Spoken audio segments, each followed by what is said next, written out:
Page 100, it's Gajahulemana Srinanda Nandana, Govinda Das Kaviraj, page 100.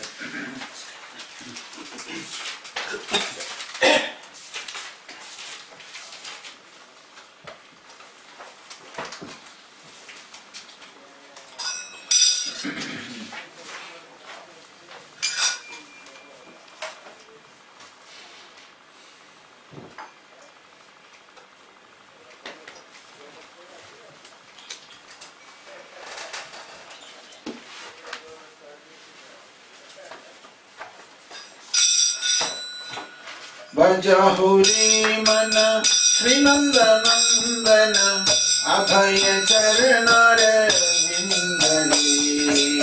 Bajahuri mana Srinanda Nandana Abhaya Charanare Vindani. Bajahuri mana Srinanda Nandana Abhaya Charanare Vindani. Bajahuri mana Srinanda Nandana Abhaya Charanare Vindani. Bajahuri mana Srinanda Nandana Abhaya Charanare Vindani. Bajahuri mana Srinanda Nandana Abhaya Charanare Vindani. Bajahuri mana Srinanda Nandana Abhaya Charanare Vindani. Bajahuri mana Srinanda Nandana Abhaya Charanare Vindani. Gurabhamanava Srinamapatami Sarahori Bhava Sindhuri. Gurabhamanava Srinamapatami Sarahori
Yashodanandana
Jai Vishwabala Shripad Paramhans परिव्राजकाचार्य वेदांत गोस्वामी महाराज श्रील प्रभुपाद की जय। जय उन्नतेजा प्रविष्ट विष्णुपाद परमहंस परिव्राजकाचार्य अष्टोत्तर श्री श्रीमद् भक्त सिद्धांत सरस्वती महाराज श्रील प्रभुपाद की जय। गोली वैष्णव वृंद की जय। नामाचार्य श्री हरिदास ठाकुर की जय। स्वयं समूह श्री कृष्ण चैतन्य प्रभु नित्यानंद श्री अद्वैत गदाधार श्रीवासादि गौर भक्त वृंद की जय। श्री श्री राधा कृष्ण गो गोविंद श्याम कुंड राधा जय। वृंदावन धाम की जय। मणिपुर धाम की जय। मधुरपुरी धाम की जय। जगन्नाथपुरी धाम की जय। द्वारकापुरी धाम की जय। गंगा माई की जय। यमुना माई की जय। तुलसी देवी की जय। भक्ति देवी की जय। सामवेद भक्त वृंद जय। की Premanand All glories to the assembled devotees. All glories to the assembled devotees. All glories to the assembled devotees. All glories to Shri Shri Guru and Shri Gauranga. All glories to Srila Prabhupada. Namo Shabadaya Krishna Prastaya Bhutale Shri Bhaktivedanta Swamini Namine Namaste Saraswati Devam Gauravani Prajarine Nirvishesha Shunyavali Paschatya Deshadharine.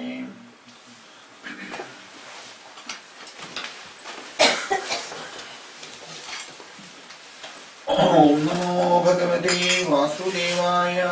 Om Namo Bhagavate Vasudevaya. Om Namo Bhagavate Vasudevaya. Om Namo Bhagavate Vasudevaya. Om Namo Bhagavate Vasudevaya. Om Namo Bhagavate Vasudevaya.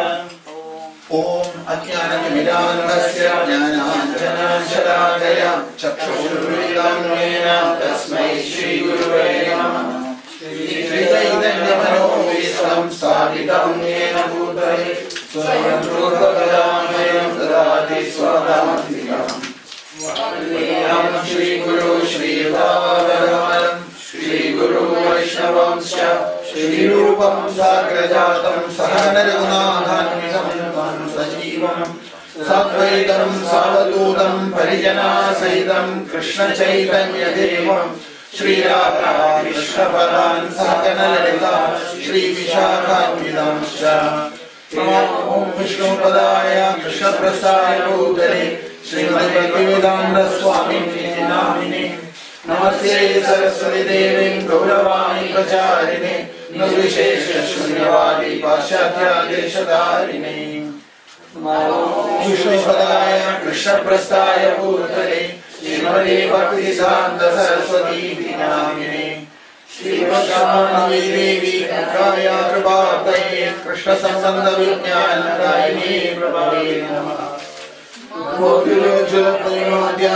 Shri Rupanaka Bhaktita Shri Varna Shakti Vigrahaya Namostude Namaste Gauravani Shri Murtaye Dinakarini Rupanuga Vigrha Siddhanta Dvandaharini Namo Gaurishoraya Sakshat Vairagyamurtaye Pradambarasa Sambhodhe Padamudare Namaha Namo Bhakti Vinodaya Sachidananda Namine Gaura Shakti Swarupaya Rupanugaraya Te Gaurava Bhumistum Murdesha Sajana Priya Vaishnava Sarvabhauma Shri Jagannathaya Namaha Vandakalpalurvyascha Kripa Sindhubhyevacha Patitanam Bhavanebhyo Vaishnavebhyo Namo Namaha Namo Mahavajraya Krishna Premakadayate Krishnaya Krishna Chaitanya Namini Gauratrise Namaha Varmadam Krishnam Bhaktarupa Swarupakam Bhaktavaram Bhaktabhyam Namami Bhaktashastriyam He Krishna Karuna Sindhu Dinabandho Jagalpate Gopesha Gopiga Kanta Radha Kanta Namosture Jayam Suradopam Gaur Mahamandamade Gati Matsarvasvapadam Bhojam Radha Madana Mohanau Divya Vandaranya Kalpadrumada Srimad Ratnakara Simhasanastau Srimad Radha Srila Govinda Devo Prashthavi Vishyamano Smarami Srimad Rasarasarambi Vamshi Vadatakastita Karshanve Swane Gopi Rupyaha Shri Esna Taptagana Gaurangi Radhe Vrindavaneshwari Vrishabhasude Devi Vanamahari Jai Shri Krishna Chaitanya Prabhu Nityananda Shri Advaita Gadadhar Shivasadi Gaura Bhakta Vrinda Hare Krishna Krishna Krishna Hare Hare Hare Ram Ram Ram Hare Hare Hare Krishna, Krishna Krishna, Hare Hare, Hare Rama, Ram Ram, Hare Hare. Hare Krishna, Krishna Krishna, Hare Hare, Hare Rama, Ram Ram, Hare Hare. Hare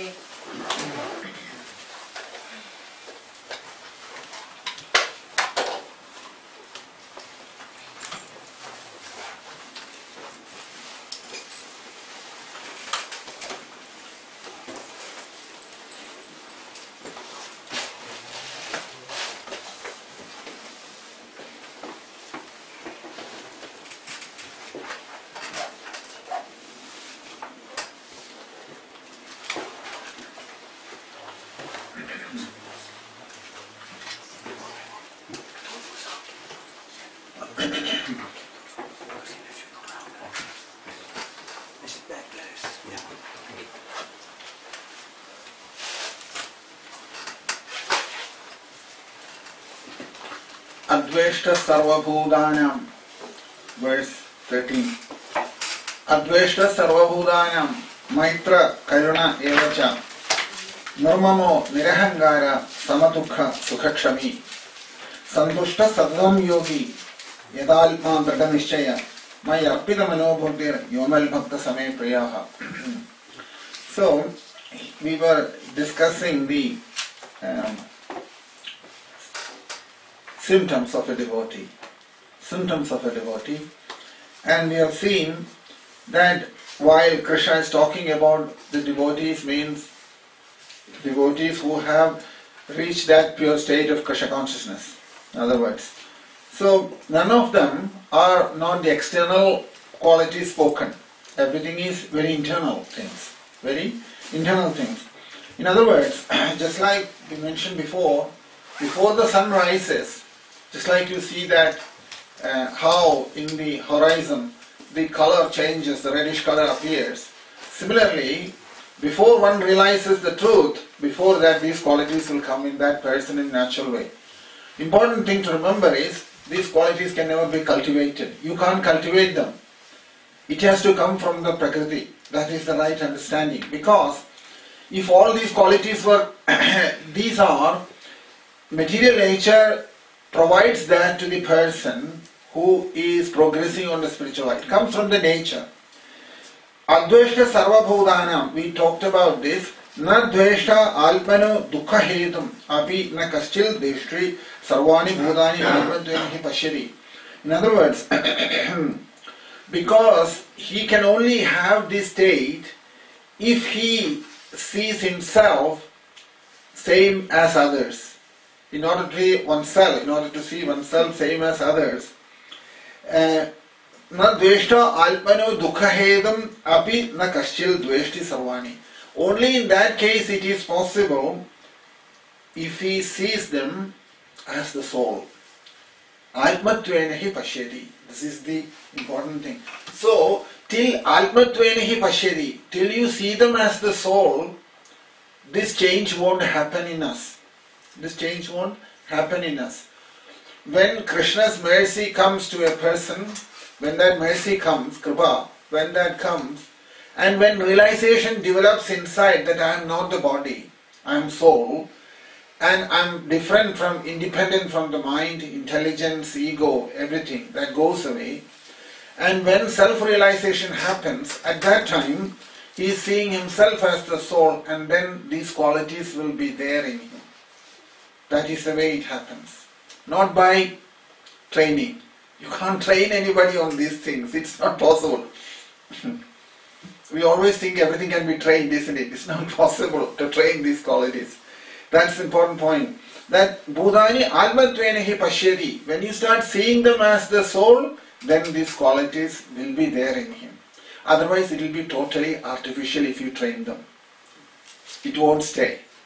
Because identifying with the body, these qualities if it manifests in you, it is artificial.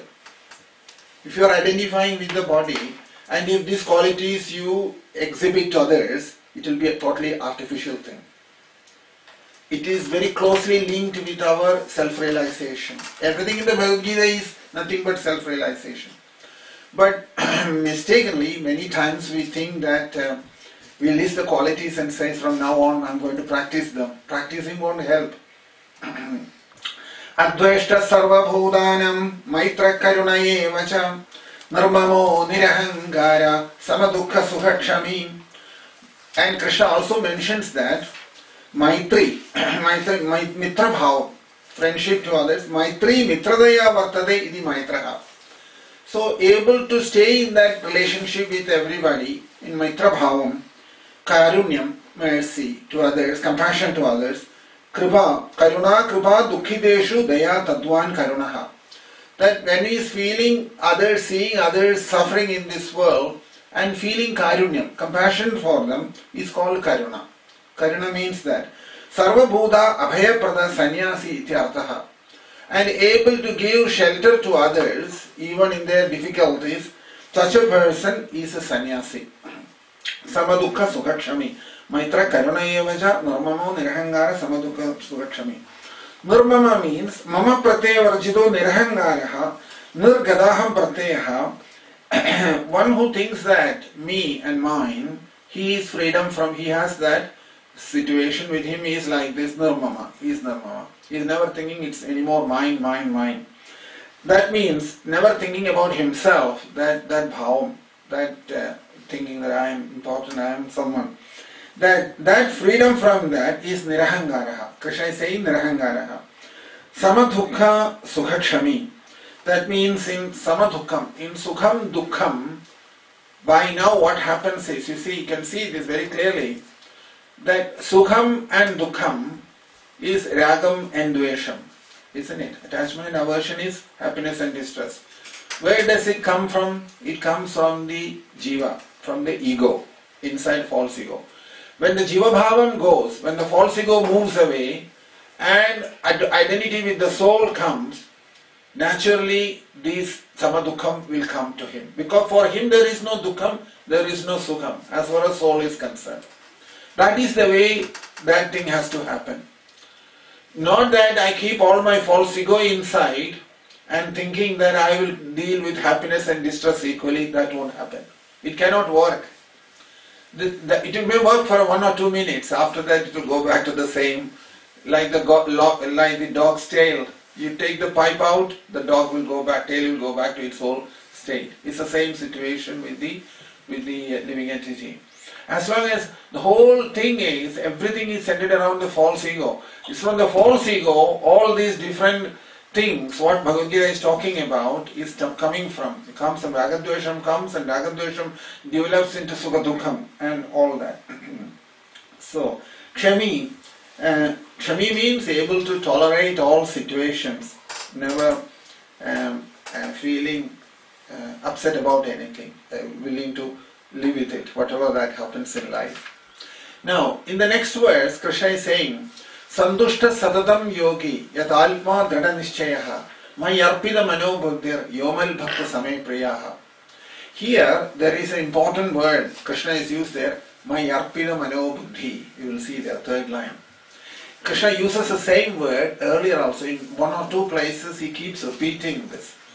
If you look at verse chapter 8, you will see there. Also, Krishna is saying, Mayarpida Mano Buddhi. That is in the verse 7, I think.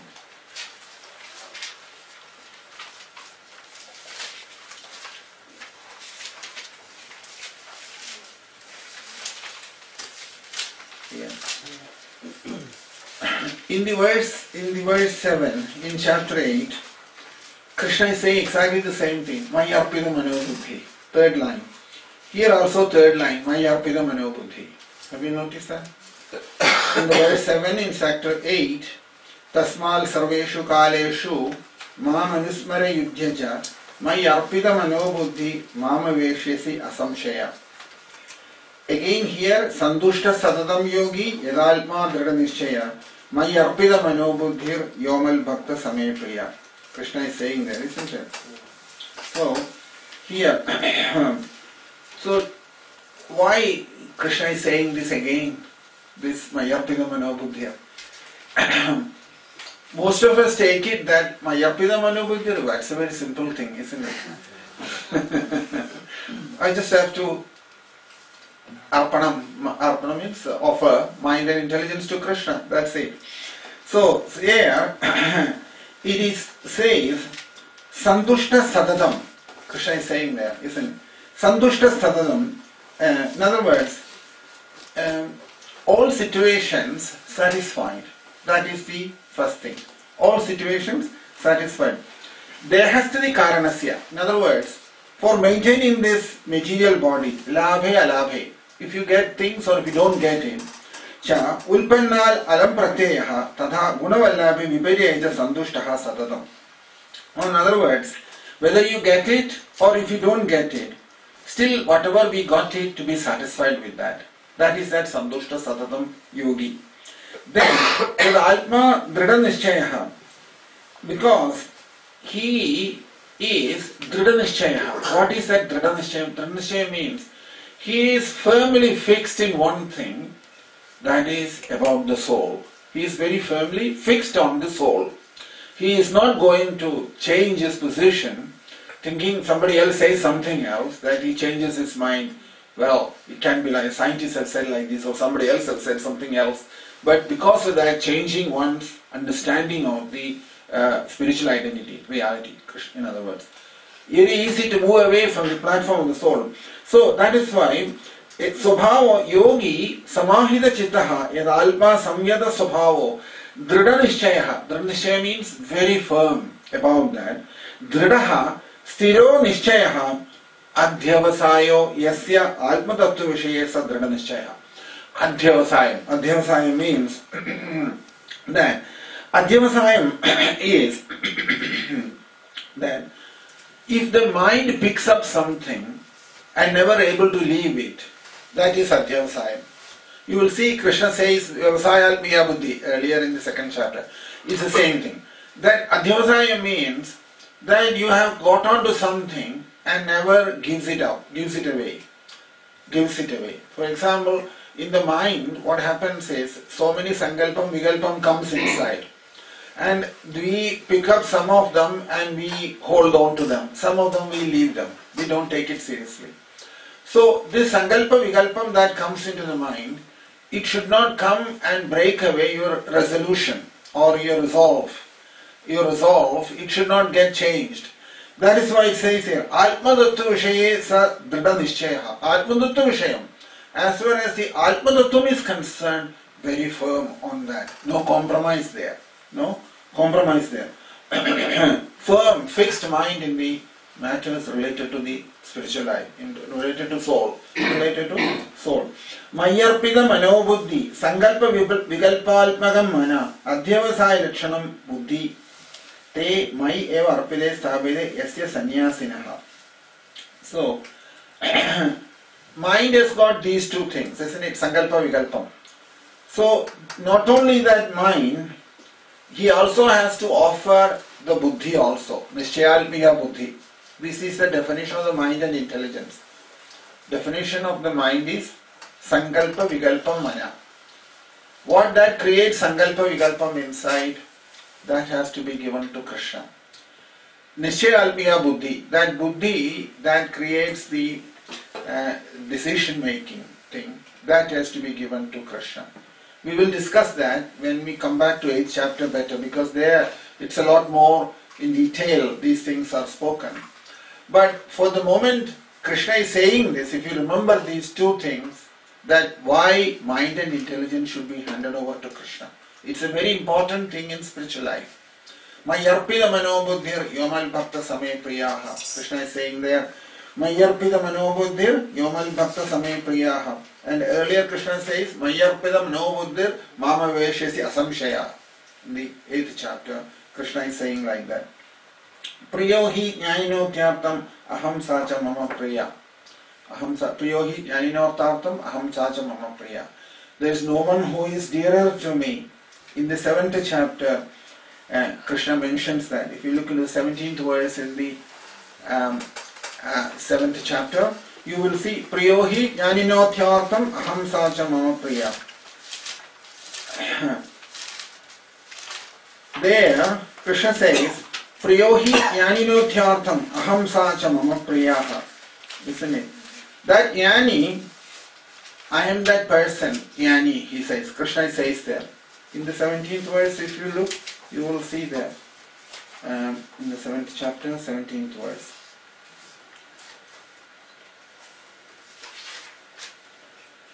Tesham Jnani Nityayuktaha Eka Bhaktir Vishishyade Priyohi Jnaninotyartham aham sa cha mama priya.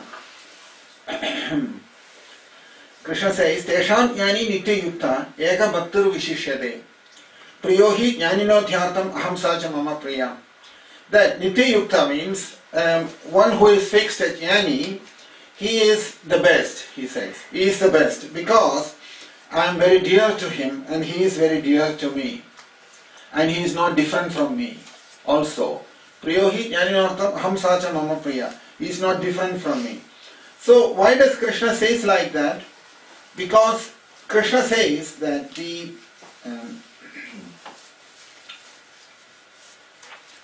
if you remember the 7th chapter when we discussed, Krishna says that Jnani, after the verse before that, 4 kinds of people come to me. Krishna says, isn't it? Chadurvida bhajante mam jana suvrti arjuna artaha jijnasu artharthi jnani. 4 kinds of people Krishna has spoken before. And then he mentions, among them, Jnani is the best, he says. Because Priyohi Hamsacha Mampi Eka Bhakti, that Jnani's bhakti is particularly, Krishna appreciates that bhakti of the Jnani. Bhakti of the Jnani. Because he is Nityayukta, he is fixed properly. So because of that, Priyohi, he is close, he is very dear to me, Jnani. So Athartham Aham Sacha Mama Priyaha. He is dear to me, I am also very dear to him. Krishna has said like that. Because, and it is those things Krishna is expanding here in this chapter. What was spoken in that 7th chapter, those things Krishna is expanding this in this 12th chapter. So, we saw last Saturday that while talking about these symptoms, Krishna mentions Adveshta Sarvabhudanam, isn't it? Adveshta Sarvabhudanam. So there, you may, if one person, Krishna says, if he has any traits of any hate or ill feeling towards any other living entity, then whatever we may do in spiritual life, chanting the holy name, or Sankirtan, or any meditation, or any even external things, all of them Krishna will not take into account. Is never taken into account. Kapila Maharshi mentions that in the Bhagavatam, isn't it? In the 3rd canto you can see Aham Sarveshu Bhudeshu Bhudalma Avastita Sada Tamavajñaya Mam Martya Kuride Archa Vidambanam. He says here that even a little bit hate towards any other living entity, if it is there, you can do anything you like in spiritual life, but it will not have any, it won't have any impact, Krishna says, because bhakti won't develop in that situation. Bhakti won't develop in that situation. We have talked about that at the end of last Saturday class, that Vasudeva Sarvamiti Samahalma Sudurlabha, Krishna mentions there, isn't it? So what is that Vasudeva Sarvamiti means? That Vasudeva, Krishna, is everything. Everything is Krishna, which means the person who is realizing Krishna's presence in all living entities and including that person who is speaking is also Vasudeva. Krishna is in within their heart. This understanding has to come first. So, such a person, now this is a very difficult thing to accept it, because what happens is, when we grow up in a particular spiritual environment, in any society or in a community, in an organization, when you take these verses and gives it to them, they may think that they are accepting that verses, but normally not. Normally don't. We'll tell you why. that Krishna is saying here, Adveshta Sarva Bhudanam Maitri. If you want friendship, Maitri towards anyone, Dvesham has to go first from inside. Dvesham has to go from inside. Now, many of the Sampradayams also, different paramparas, what we have got in this world, so many spiritual traditions exist here. As soon as we identify with one parampara, you will see that you are distancing from other paramparas. Naturally it will come like that. It is unavoidable. Once you identify with one parampara, or one sampradayam in other words, naturally you feel distance from other parampara. So what will happen? There will be this difficult to take away that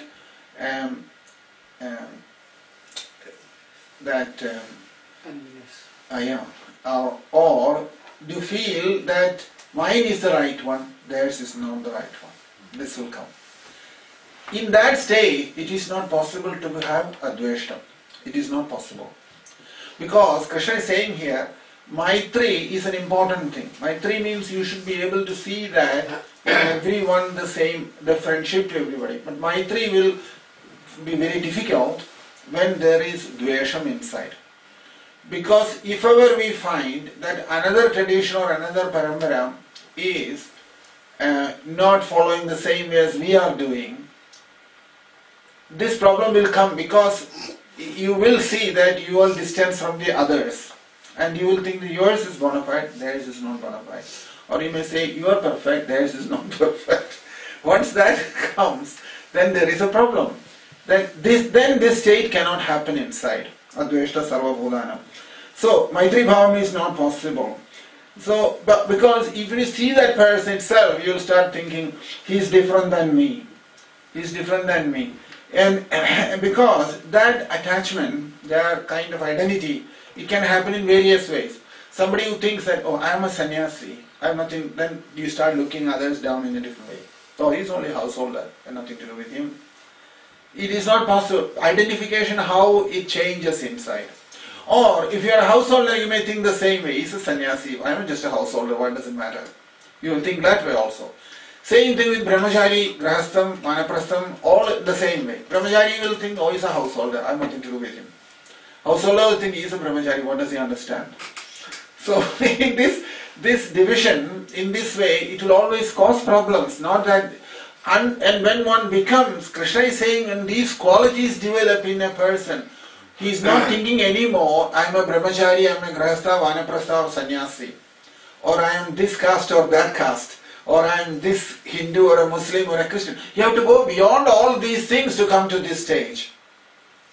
Whereas when we think that, oh, I am this, I am something, I am a Hindu or I am a Muslim or I am a Christian, then I am stuck there. I can't move further from there.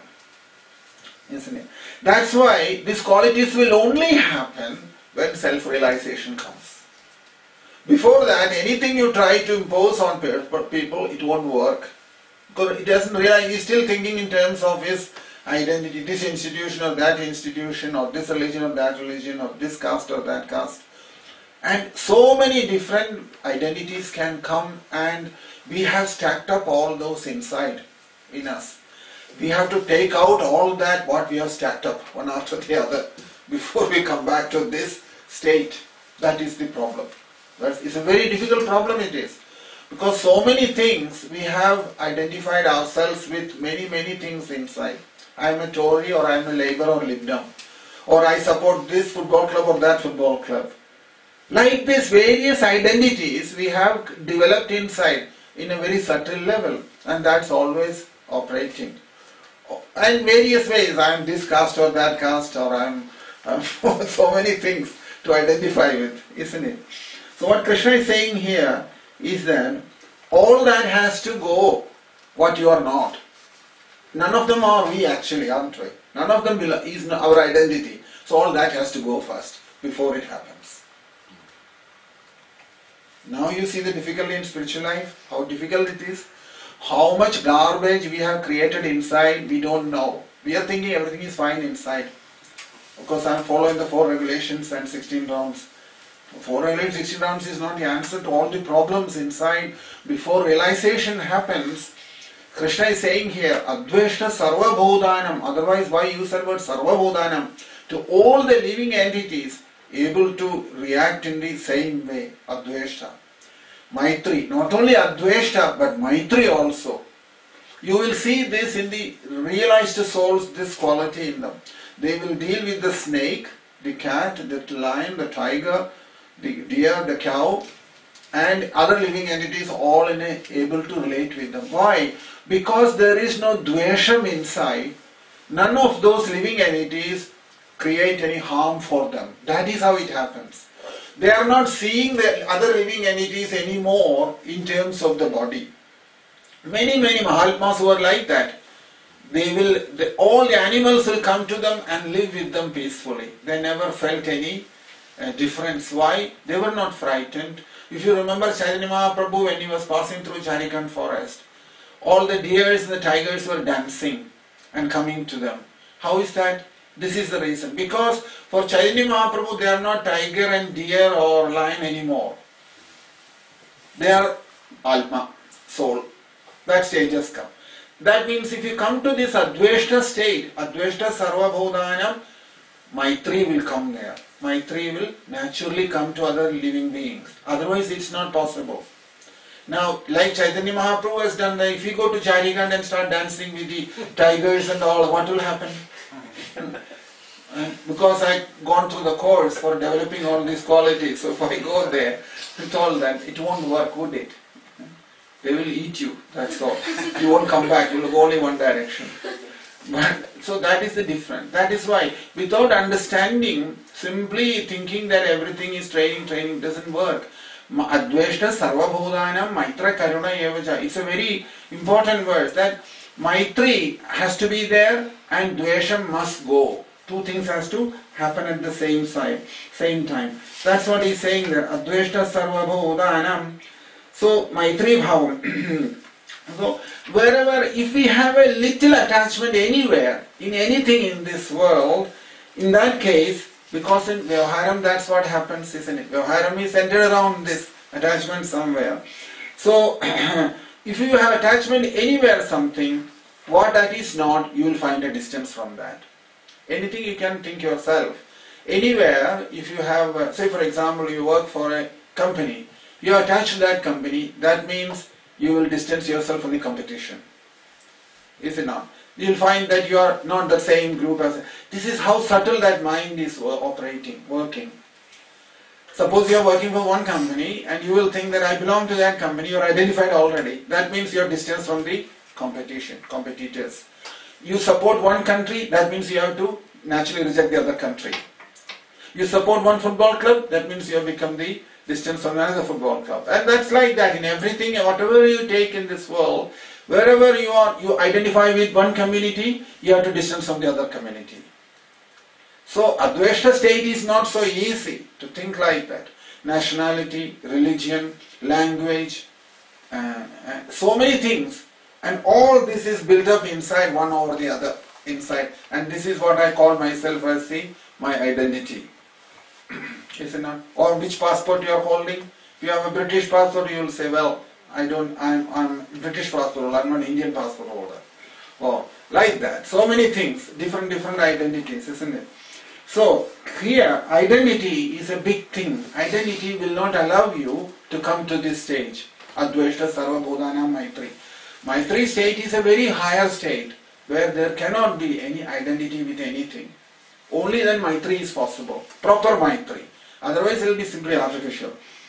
So, Sarva Maitri Bhavam. That Maitri means Mitra Bhavam or friendship. Mitra Bhavam, when it means here, is not simply asking how are you, fine, saying. That not that kind of Maitri Bhavam. This Maitri Bhavam is recognizing that Krishna is present in that body. Krishna is there inside that person. To recognize that, first he has to realize himself within, that he himself is a soul, before he recognizes Krishna's presence in another living entity.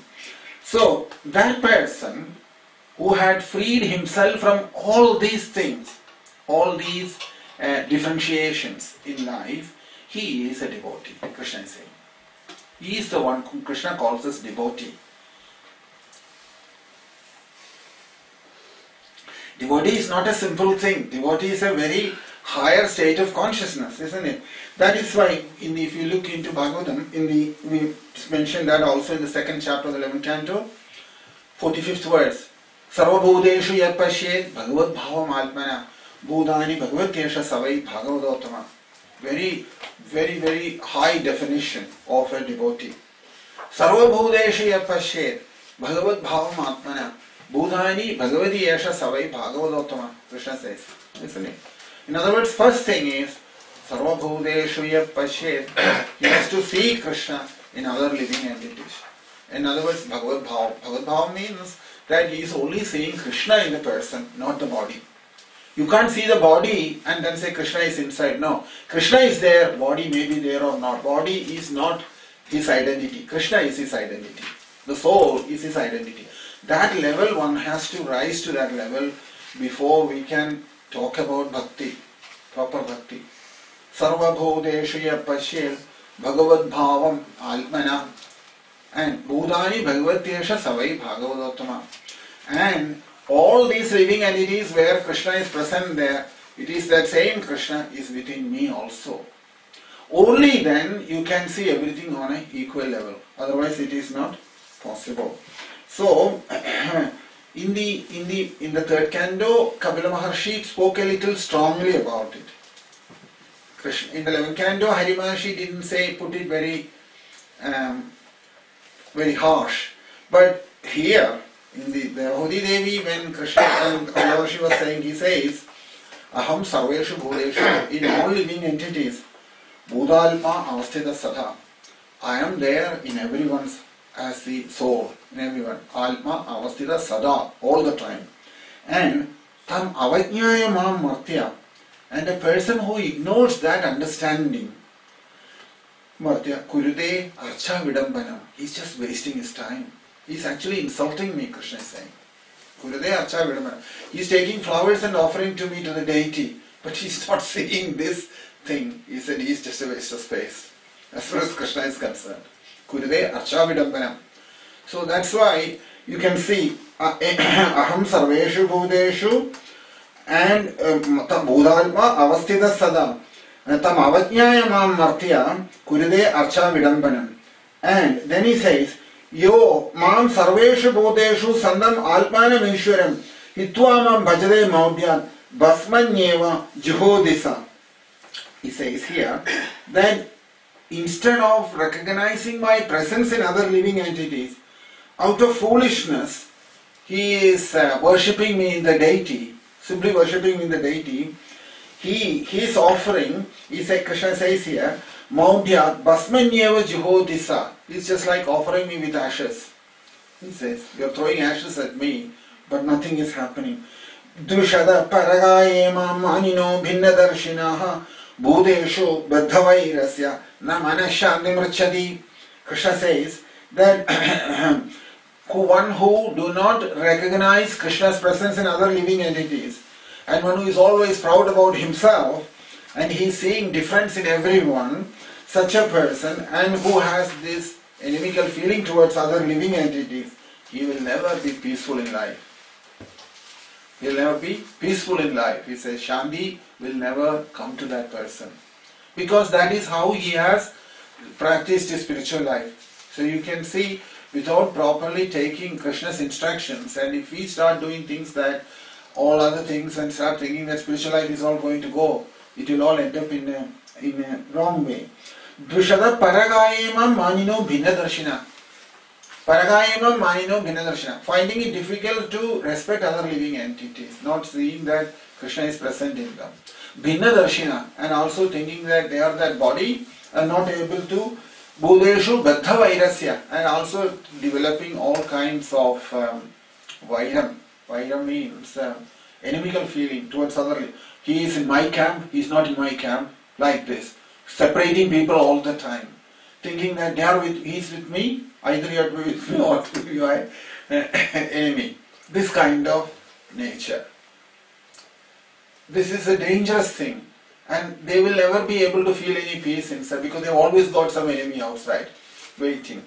So that is the important point Krishna is mentioning here. And And again, Krishna keeps repeating, Archa savarchayeta varishwaram mam swakarma krit yavanna veda swakriti sarvabhudeshu avastidam. He says here, sarvabhudeshu avastidam. Till you know, come to know about my position as present in everyone's heart, and till that time, you can continue doing this your deity worship, he says. You can continue the deity worship till then. But that deity worship is not a guarantee that you are reached the state of consciousness what Krishna is talking about here. Deity worship, to start with, one does the deity worship, but sooner these qualifications Krishna is expecting from the devotee. Though in the second chapter, if you look, you will see there in the Navayogi's conversations, that second chapter of the canto, you will see there that he mentions couple of things there. That 45th verse. Then if you look, what are the other things? Na kama karma bijanam, verse 50. Yasya chedasi sambhava vasudevaya nilaya savai bhagavatam. Krishna is saying, in one's mind, where there is desires have gone away from there, and all his karma activities, they are not anymore dependent on the vasana inside. Karma vasana is not there, prompting him to act in a particular way. So, such a person who has completely taken Krishna's shelter, Krishna says, he is a first-class devotee. So, na kama karma bijanam yasya chetasi sambhava vasudevaiga nilaya savai bhagavadottama. And then, na yasya janma karmabhyam na varnashrama jadibhi sajjadesmin aham bhavo dehe vaisa hare priya.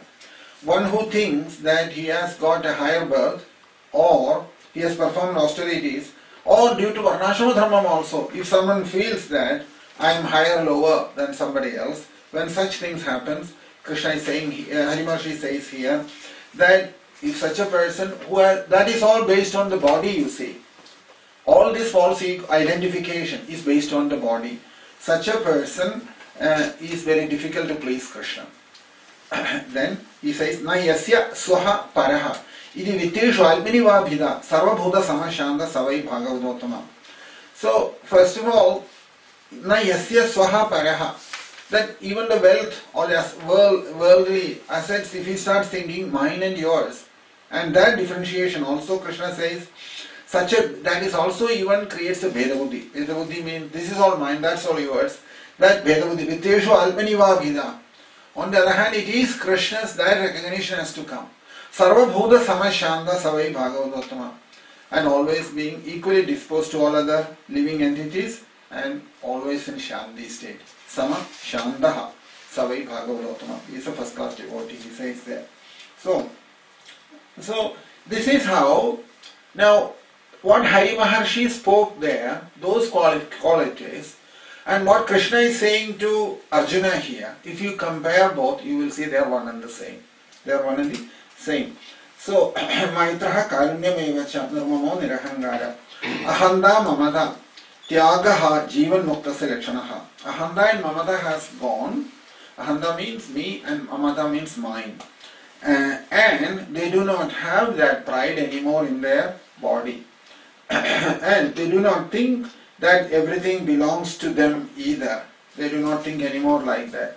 If you ask that is this possible, if it is like that, how do I conduct the vyavaharam in this world, the transactions in this world? Is it not difficult if we start thinking like that? That means if I start thinking nothing is mine, the only thing you can ask in answer to that is, do you want Krishna or do you want vyavaharam? Do you want these transactions in this world or do you want Krishna?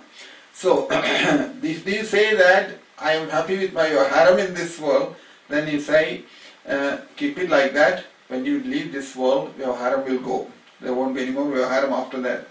But if you want Krishna, then hold on to Krishna. Vyavaharam will come or go, will come and go. That is not an important thing. Because what is that keeping us all in this world going? that will keep it going somehow. It is wrong to think that it's my organization, management, everything is working very well. And one thing will go wrong because attachment is we think that because of our attachment, we think that things have to happen in a particular way. But one who is running the show in this world, he will run the show in his own way. We are just like, that is, Krishna has spoken that also, isn't it? That in the third in the Bhagavad Gita, Krishna is saying, Pradve Kremanani Gunai Karmani Sarvasha Ahangara Vimodhalpa Kartaham Idimanyade. This Kartaham, Kartrutva Buddhi in everybody is very, very strong, isn't it? And when the Kartrutva Buddhi is there, we think that we are doing everything. And till that goes away, Kartrutva Buddhi goes away, it is not possible to develop this. Ahanda Mamada Tyagaha, he says. So there, the thing is, if there is mamada, attachment anywhere, let there be in Krishna. Whatever Krishna does, let him do that. So, wherever Krishna puts me, I'll stay in that situation. And what I am qualified, let Krishna give that to me. It does not mean that devotee does not do any work, but you have to try this, that without this ahanda and mamada, me and mine, you have to give it up and see if the things happens in this world or not. Things are happening in this world or not. Sometimes you will notice that things happen better than when you had got involved in it and did things. So only thing is, it may not happen the same way like we imagine within ourselves.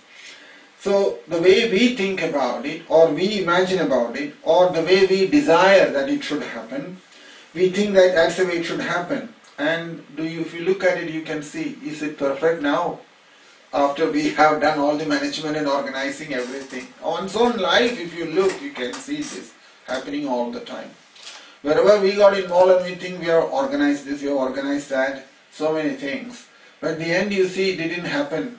It has not happened in the best way. It happened in something in another way, something which I never thought about. It happens in that way. So, and then there is whole problem. Some people have spent all their time in sorting out the family life in this world, and at the end of the life they say it didn't work. So why is it like that? That's because this is the reason behind it. Krishna is saying here that when we work on our own sankalpam, it will not happen the proper way. That's why even while living in this world as a householder, we have to leave that responsibility to Krishna. We should not think that it's everything I have to organize and manage, and then Krishna is going to come and approve everything what I have done. That may not happen. That may not happen. This is that state Krishna is expecting from the spiritually absorbed people. That is surrender. Otherwise it's not a surrendered state. If you look into the sixth chapter, 4th verse, have a look what Krishna says there. Sarva sankalpa sannyasi yoga ruta tadochyade, he says in the Bhagavad Gita, isn't it? So, 6th chapter, if you look, see what Krishna is saying there is that sarva sankalpa sannyasi,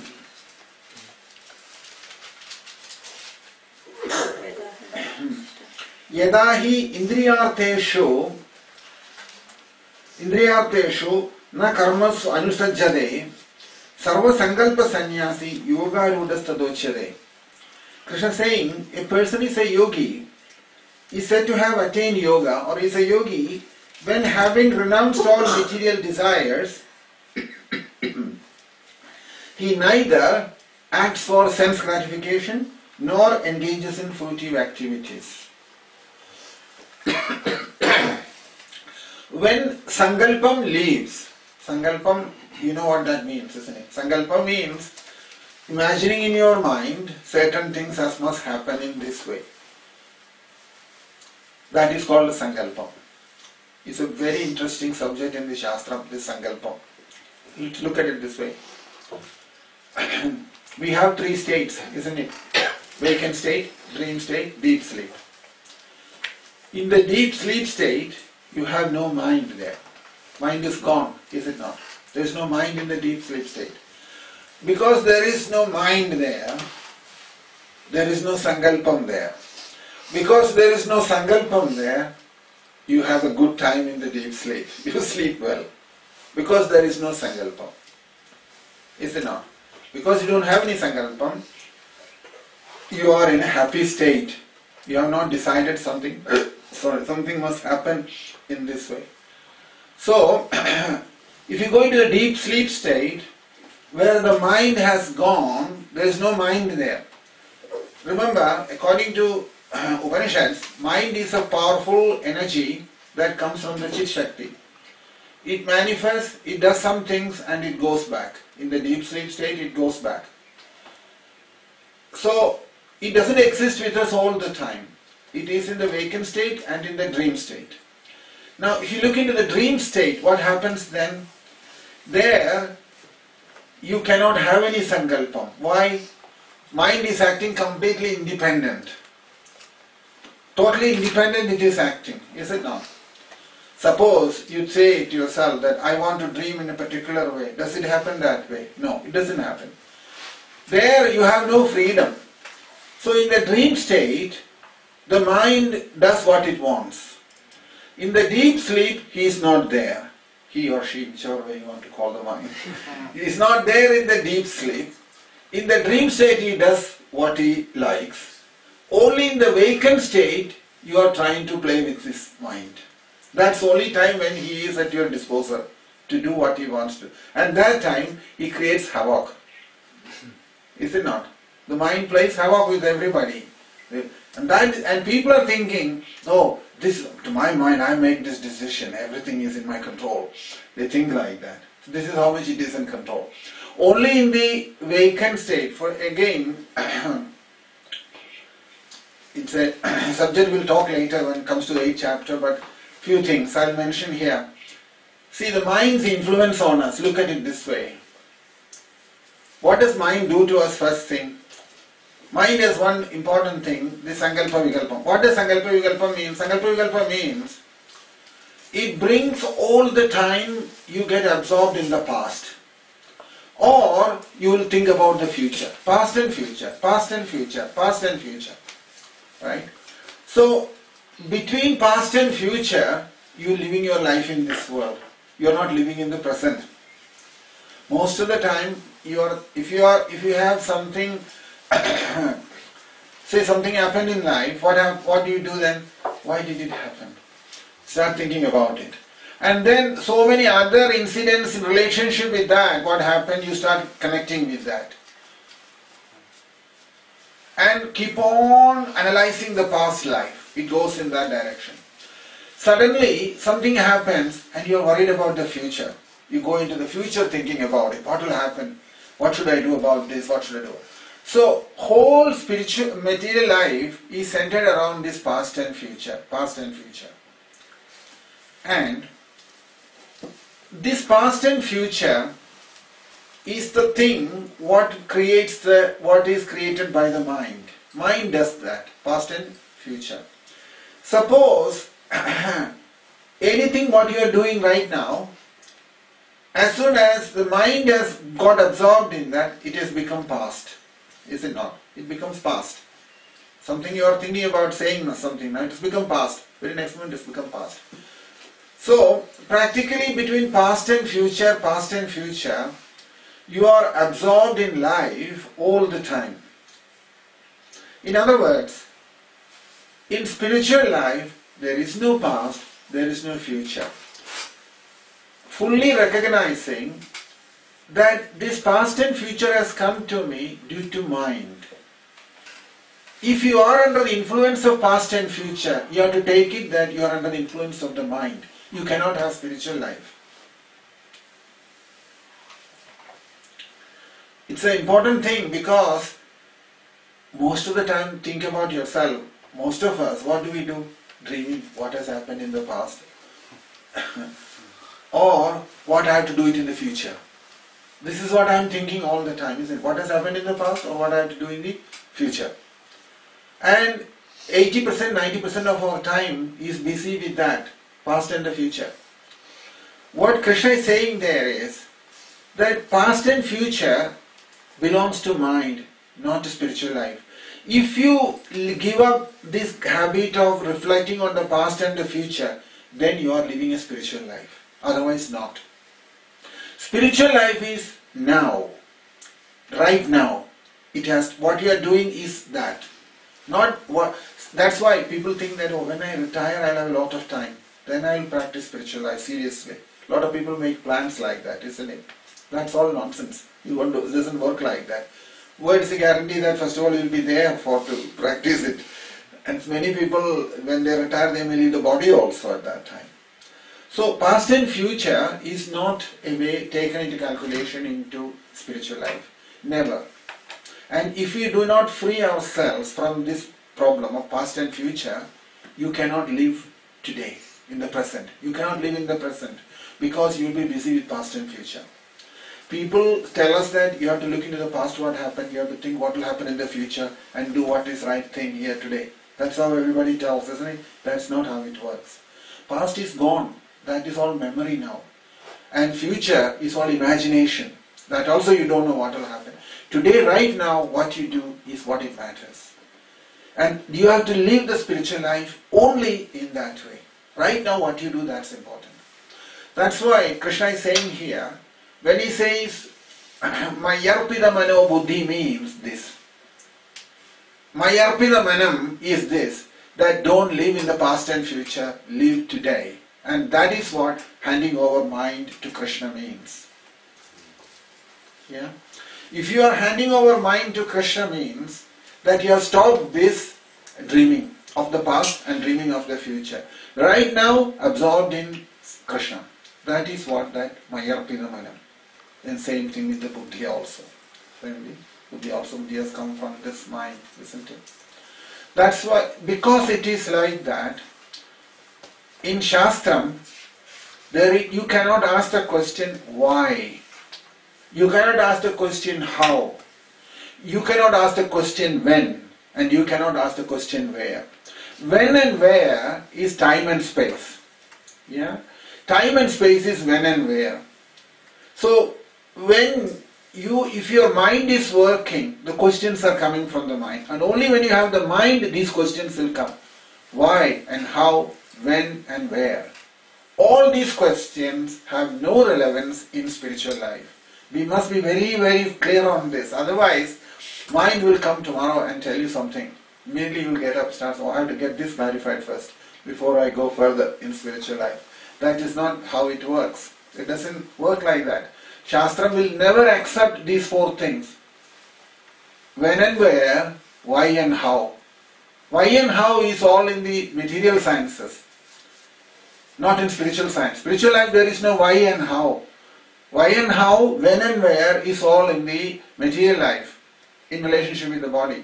In spiritual life, because it's only the reality, the truth, these four things have no reverence, no relationship with these things.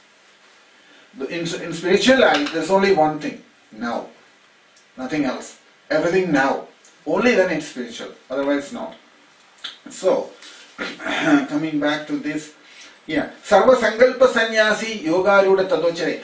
When you look into that 6th chapter, you will know, we talked about this at that time, this Sankalpam has to go from the mind. What is Sankalpam? Sankalpam is this, past and future, past and future, past and future. Always thinking about past and future. Try yourself this in your own life for some time and see what happens. Whenever mind goes into past and start getting absorbed in the past, or whenever it is going into the future and start getting absorbed there, immediately pull the mind, tell the mind, look, this is past and future. It has nothing to do with me. It is an activity. Mind has come very strongly influencing me. If you think like that, immediately you can escape from the past, you can escape from the future. And if we don't learn to escape from the past and future, we will always have problem in spiritual life. Spiritual life, once the identification with the soul comes, where is the mind? Mind has no role to play there. There is nothing. Even if Krishna is saying there, that even after reaching that perfectional state, sometimes some traces of mind may come about. Why? Because of the body. Once the body drops, even that will go away.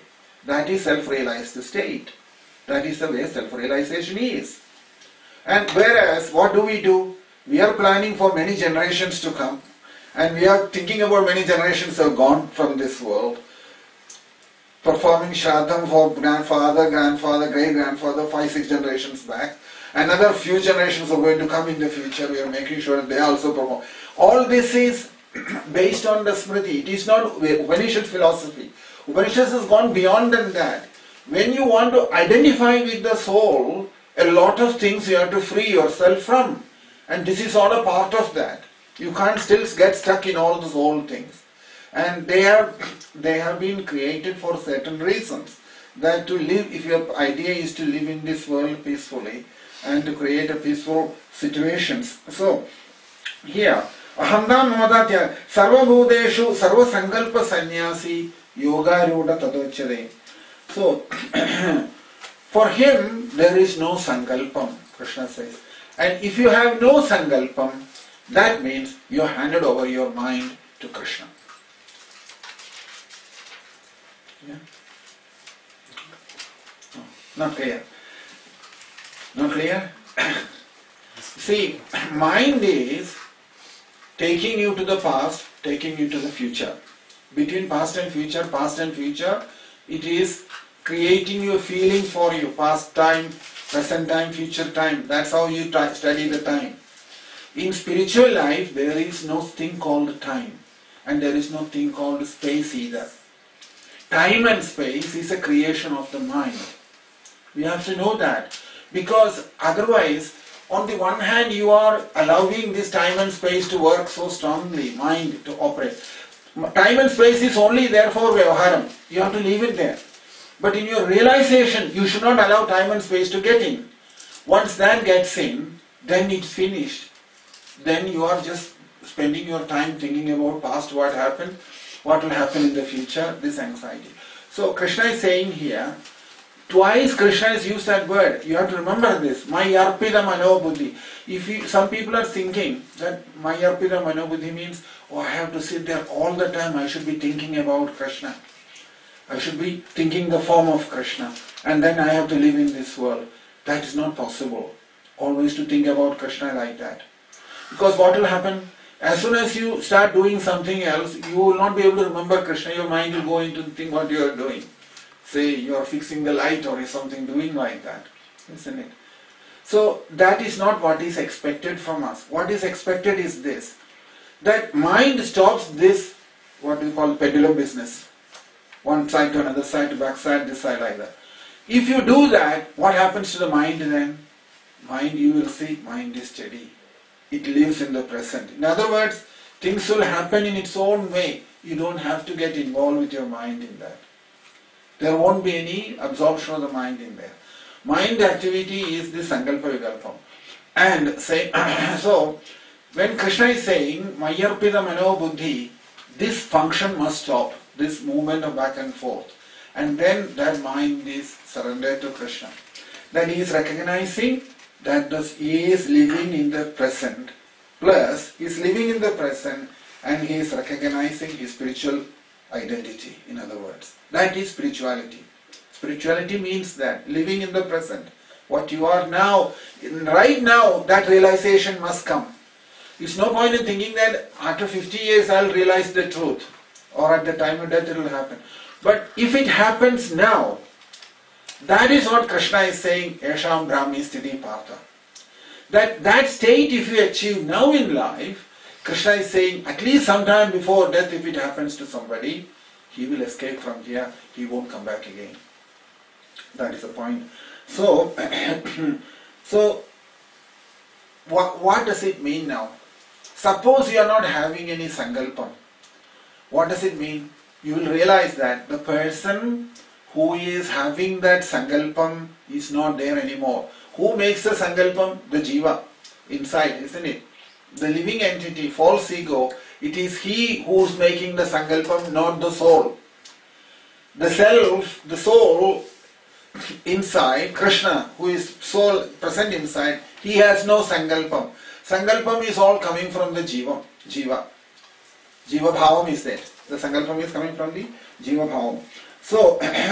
So for then, you will notice that when it comes to that stage, and if one lives in that state all the time, you will notice that he will be like a dry leaf in the wind.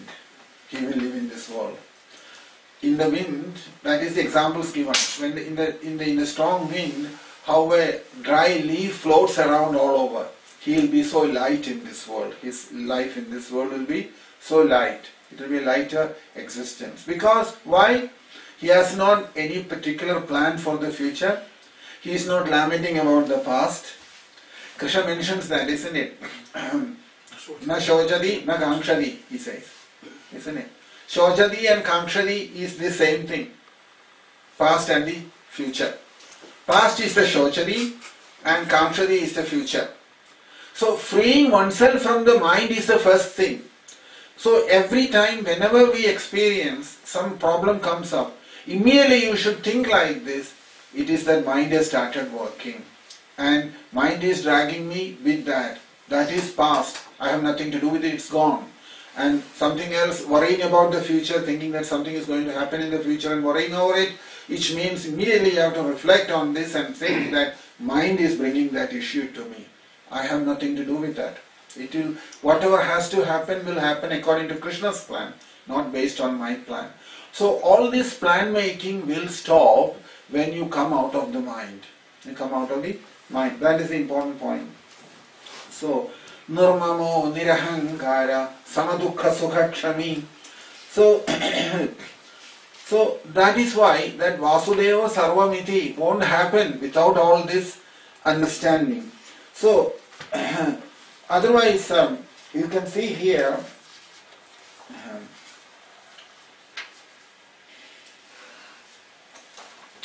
in 1857, Sepoy Mutiny happened in India. Sepoy Mutiny means that when army started fighting against the British government. So it was a kind of a, they call it Sepoy Mutiny. That means the soldiers themselves took up arms and started fighting against the British government at that time. So on that same time, in Rishikesh, one incident happened. That in Rishikesh at that time, there were many sannyasis were there, present at that time. So during that time, in that chaotic state, it was a kind of a anarchy kind of situation. One sannyasi, he was stabbed by somebody. Somebody stabbed a sannyasi and he fell down on the street. And a lot of blood came out from him. So that time, from a nearby in Rishikesh, you must have seen that there were so many mutts there, so many institutions. So other people who seen that from a nearby mutt, they came, took him and taken him away from there, from the scene. And they have put some medicine on the wound where they have, where he stabbed him, and also looked after him for a while.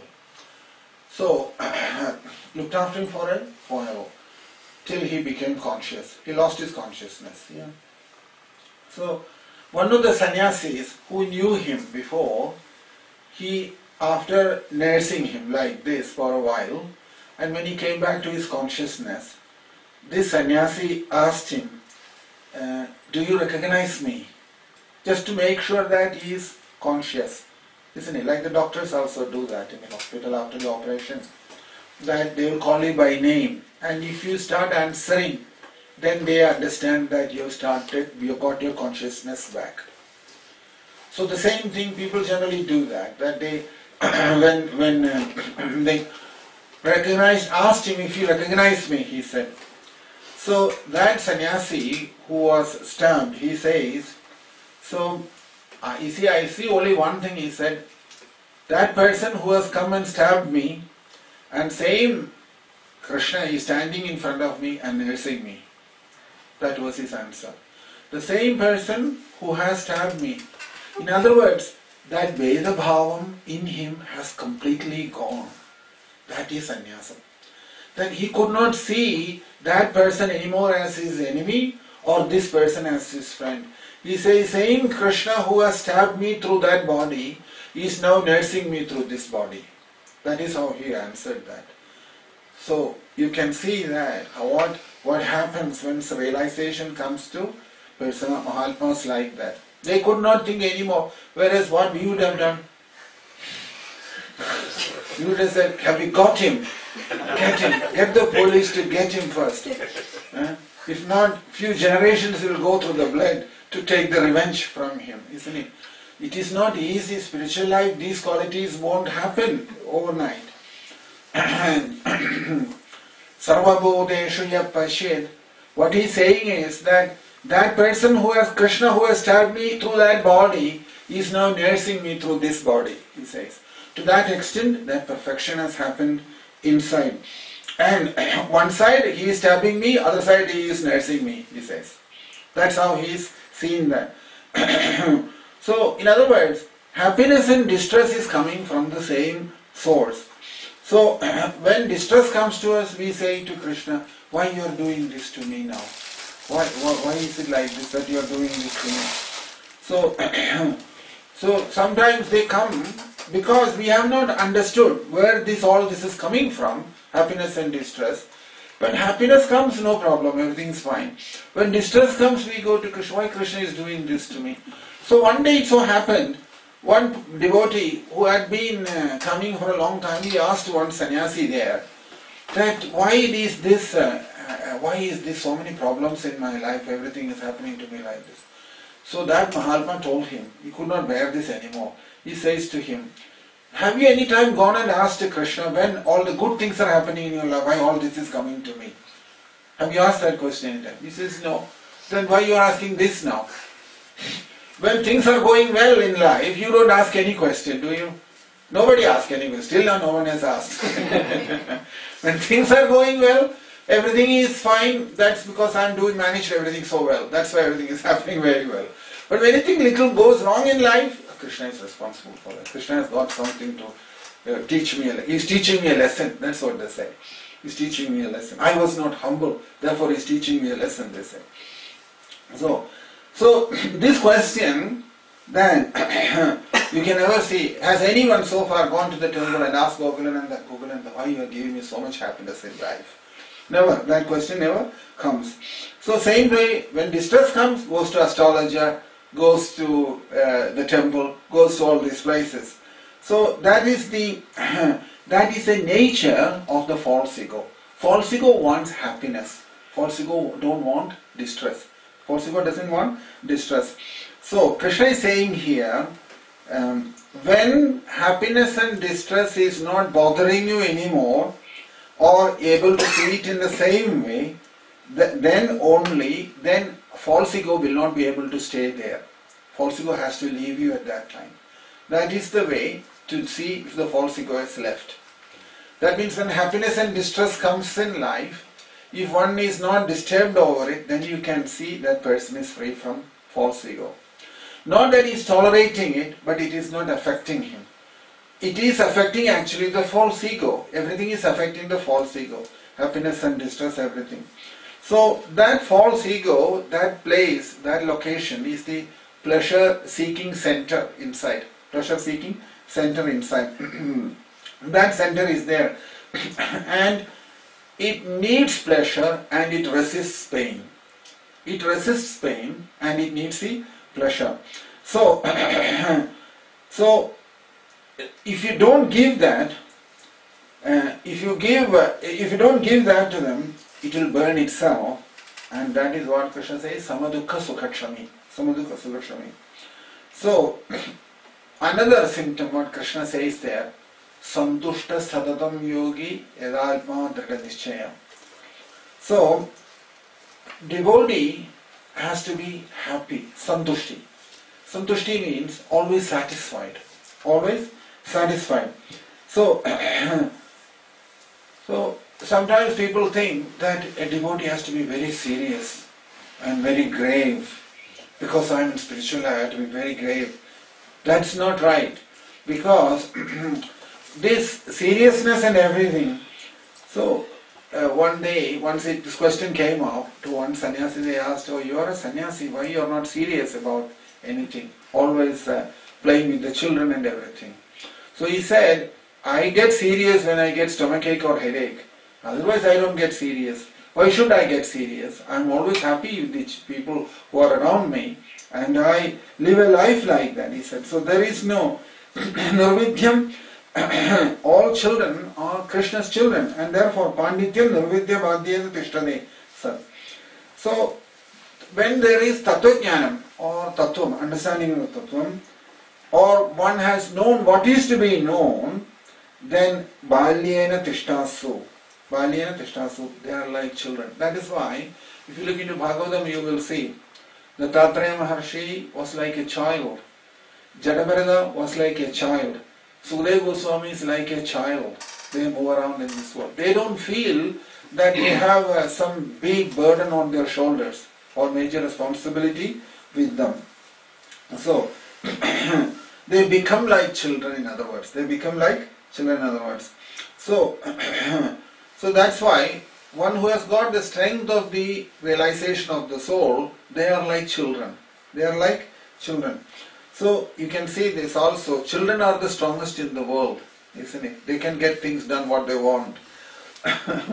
Even Hitler, he will have to bend down in front of the children. He won't be able to say anything to them. Because once they start crying, they can't do anything about them.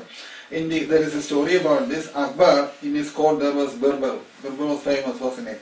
He was in his court. So Birbal was Akbar was very fond of Birbal. Akbar used to do special favors to Birbal. And there were some people in the court who were envious of Birbal. They were envious of Birbal. They told Birbal that Birbal never comes to the court on time, always late and things like that. So, so Akbar one day decided that let me find out what these people are talking about. But Akbar knows about Birbal very well. And so he decided to make fun of Birbal one day. When he came, he says to him, "Why are you so late?" he says to him in the morning. So Birbal says to him, "My son, he does not let me go so early from home. That's why I couldn't make it," he said. So Akbar says to Birbal, "Such an intelligent person like Birbal, he cannot even manage his own son," he says to him. Everybody laughed at that time. So Birbal says to him, "It is easy to manage the kingdom and to manage the army and everything, but managing your own children is the most difficult thing," he said. "It is not that simple." Akbar says, "So bring him over here, I will manage him," he says. So Birbal says to him, "Okay, I'll bring him over here and see if you can manage him," he says. So Birbal brought his son one day and Akbar says to him, "What do you want, my dear son?" he says. In a very affectionate way, Akbar asked this Birbal's son. So Birbal's son says, "I want sugar cane." Sugar cane comes in a long rod-like thing, isn't it? 4 or 5 foot long. Yes. So, and bring it, I want that sugar cane now, he said. So he brought it. Then he says, "You cut it all into pieces and give it to me. I can't eat in such a long thing," he said.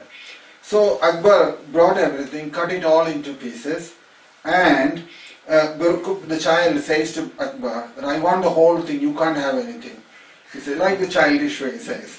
So Birbal started smiling. He understood that he's going to create problem for Akbar. Birbal started laughing. So Akbar says, "Then why are you laughing?" He says, "What will happen? You see what he's saying now. You can't take anything. You have to give him everything," he said. Akbar says, "Okay, that's not a problem." And he cut it all into pieces and gave it to the child. He says, by now, the child says, "You have not cut it properly. I want it the original way like it was before." The whole thing like that. So this is their strength. This is their children's strength.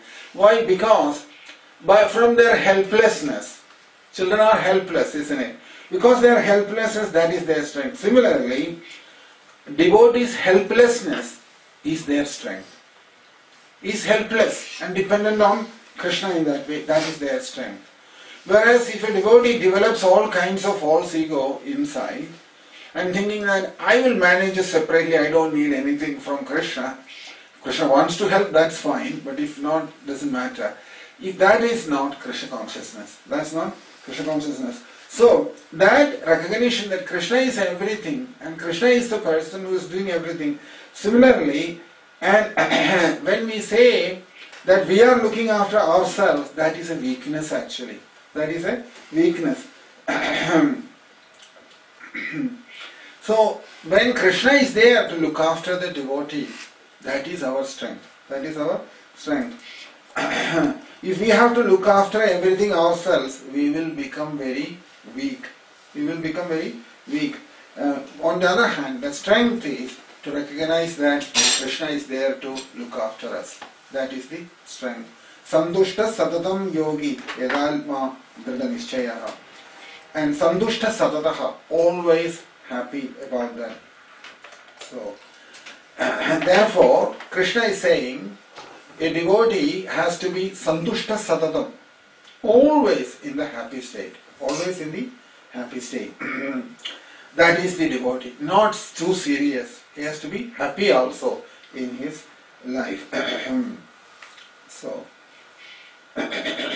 sometimes there are some devotees, they are so serious that you can't even, you get frightened seeing their seriousness in life, isn't it? So, because Krishna's Swarupam, Krishna's identity is happiness. Krishna is always jolly, isn't it? Krishna is not very serious about anything. That is the important thing. Krishna is also like that. Have you seen any time Krishna very serious? Never. Either he is smiling or he is playful. Is it not? That is the... So, if you look into Taittiriya Upanishad, the nature of the soul is spoken there. Bhriguvali it is called. Bhriguvali means Bhrigu Maharshi. They are talking about that. Bhriguvali in there. And there it mentions that the nature of the soul is not so serious. What it says is that Anando Brahmedi Vijanat.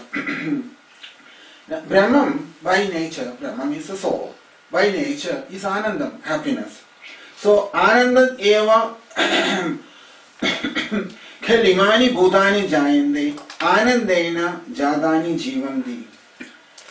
When every living entities by birth itself, by its origin itself, originate, having been born, they are always sustained by the bliss. By that blissful nature is the nature of the soul. It's always blissful. And they are also on their way to that state of bliss. They are born in the state of blissfulness and they are on their way to blissfulness. Anandena jadani jivanti anandham prayantya abhisamvishanti saisha bhargavi varuni vidya. Saisha bhargavi varuni vidya. Varuna speaking to Bhrigu, saying to him that there is no state, this knowledge of the state of blissfulness of the soul is realized by Bhrigu and it was imparted by Varuna. The whole Taittiriya Upanishad is centered around between the discussion between Varuna and Bhrigu. So there they are saying that this Anandam or happiness is the state of the soul. So if somebody is becoming self-realized, this sandushti and that happiness will be there in that person. If he is so serious external, that means that there is some difficulty inside. That's what it means. Sandushta satatam yogi. That's why Krishna is saying all these, listing all these qualities here. Sandushta satatam yogi. Yad alma drida nishchaya. My arpita mano buddhi. Yomal bhakta samepriya. Krishna says he doesn't want a devotee who is very serious. I don't want to see him, he says. So that's not Krishna's nature is not like that. Nor he expects us to be like that. That's not, sometimes we have this misunderstanding, we have to be very serious in life, isn't it? That's okay, in the workplace you have to be serious, at home you have to be serious with children and all that. But when it comes to Krishna consciousness, that seriousness must go. You have to be relaxed about that. That's why he's saying here, in the Taittiriya Upanishad also, Anandam is the nature of the soul. Anandam is the nature of the soul. Anandam comes from there and everything enters into Anandam, bliss at the end. And Anandam is the nature of the Brahman or the soul. And that's how, and also a devotee, is he supposed to sit with Anandam or always in a depressed mood all the time? Sandushtaha mukha prasadaha. Santushti is the happiness of a person. That's santushti in all states. So, if the mind hasn't gone too much in the outside world, naturally there will be some happiness inside.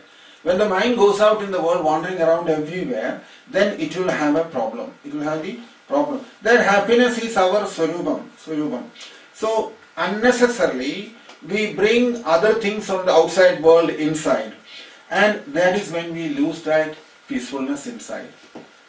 If we bring a lot of things from outside into inside, and then what happens? We lose that peaceful state inside. Bahye aniruddhe mana prasannaha, Upanishad says.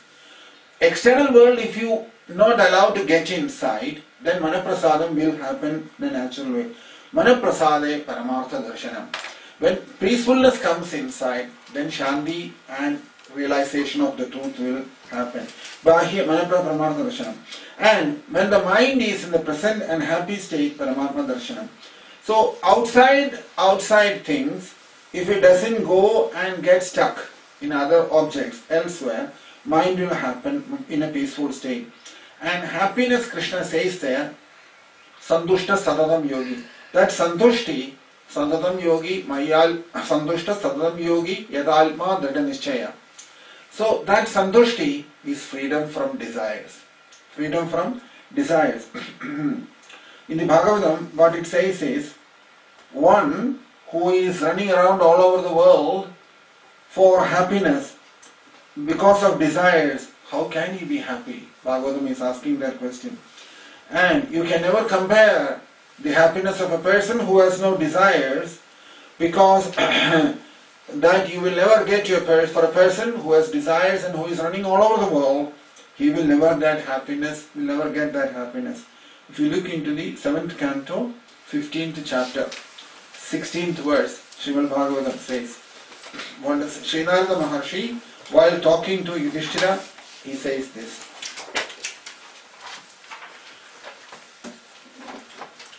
He says that 16. Santushtasya nirihasya swalparamasya yat sukham kudastad kamalobhena davado arte hayadishaha. He says here, Santushtasya nirihasya, when talking about Santushta Sadadam Yogi, how Sri Radha Maharshi explains that Santushti.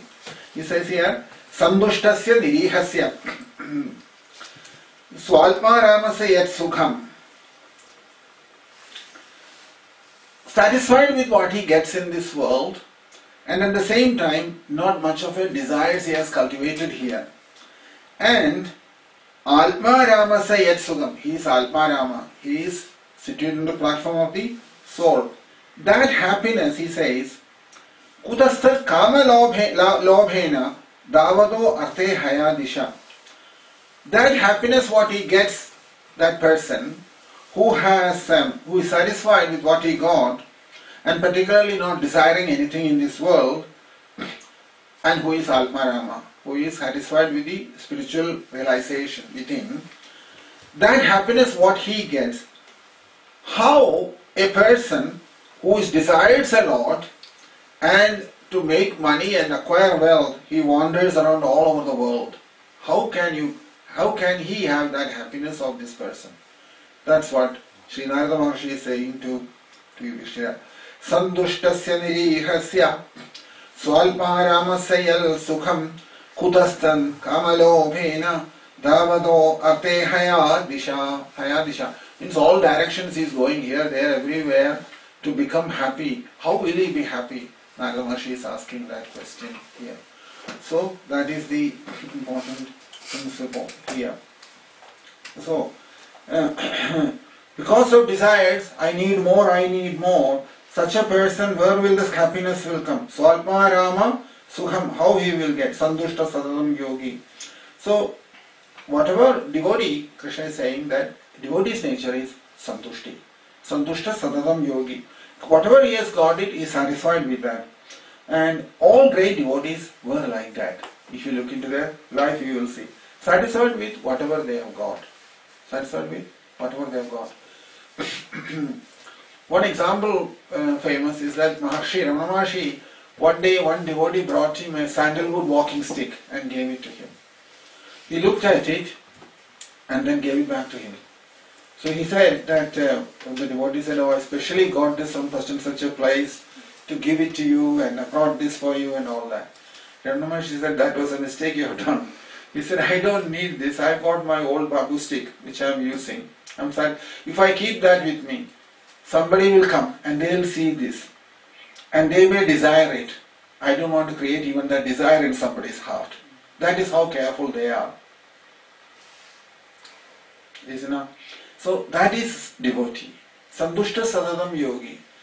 Not to show to everybody else that I have got this. And creating desires in other heart, that is not realized. People will never do such a thing. They will always be careful not to disturb the other's mind. Because you are creating problem for others by doing that. So he gave this sandalwood stick back to him and told him, you take it back. Very nice, he said. But you can keep it, I don't need it, he said. So that is how they were in their life. This you will see in many, many instances. We will say, well, Krishna needs all that, give it to me. Santushta sadadam yogi yadal madrada nishchaya mayarpidamano buddhir yomal bhakta same priyaham. Krishna says there that anything, what a devotee who sees this, that anything what is required, he knows what is required for maintenance of this body. He does not want to accept anything. So, this is Santushta Sadhana. That's Santushti inside. Santushti is inside. Not by getting something from outside Santushti comes. Santushti has to come from inside. From inside. From the world, what do we need? We need some food. We need some clothing. We need a place to sleep. More than that, we don't need much from this world. So, therefore, it is always our desires is that makes us to go further and further, isn't it? To acquire more wealth, to acquire so many other things in this world. Once it so happened, Lord Shiva appeared in front of a sannyasi, and he asked a sannyasi that whatever you want, you ask now, a boon. Says. Sannyasi says to him, Sannyasi says to him, I don't have any desires. I don't have any desire. I don't need anything. He says to Shiva at that time. That time, Shiva says to him, just to find out what that person's nature, he says to him that I have come here because I wanted to give you some benedictions, he said. 4 benedictions I want to give it to you. He said, that is my desire inside. So you have to ask something, he says.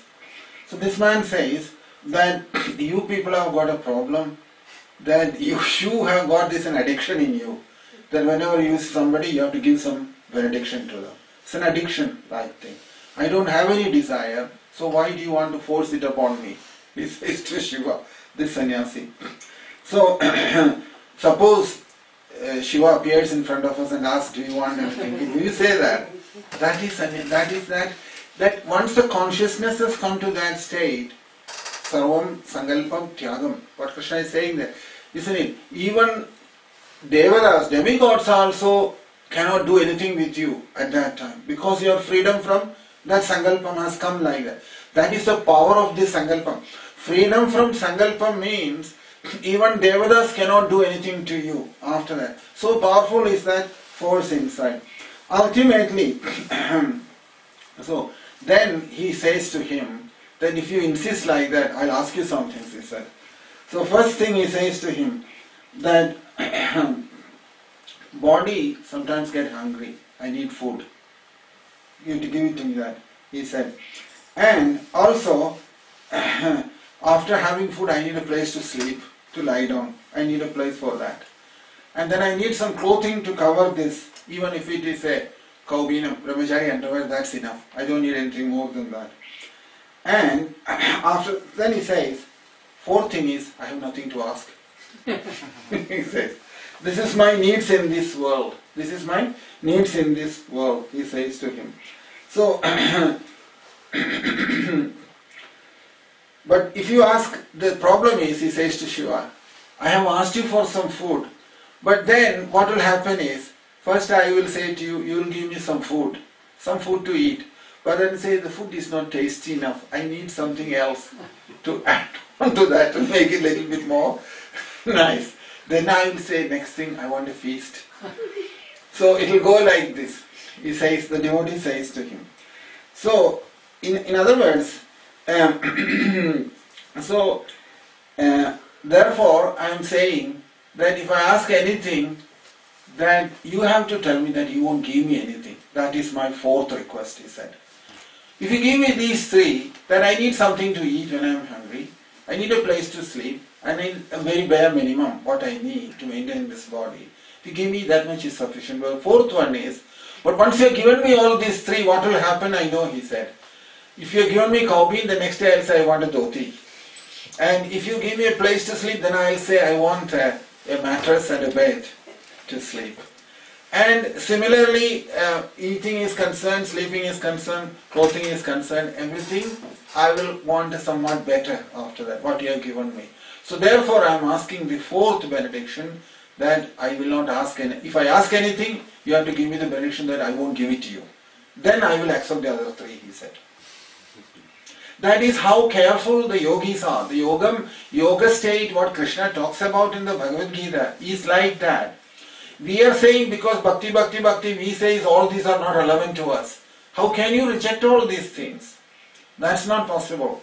Because yoga state is that. Whether it is jnanam, karmam, bhakti, whatever it is, yoga state means that sankalpam has gone from inside. All sankalpam has gone from inside. That is what it means. So you can see that person didn't want anything from the sannyasi, didn't want anything from Shiva.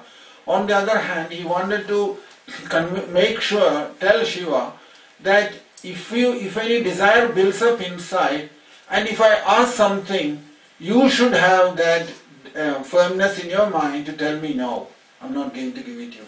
That is the benediction I want from you, he says. That is the devotee. Santushta sadadam yogi yadalmo drada nishchayaha mayarpida mano buddhi yomal bhakta same priyaha.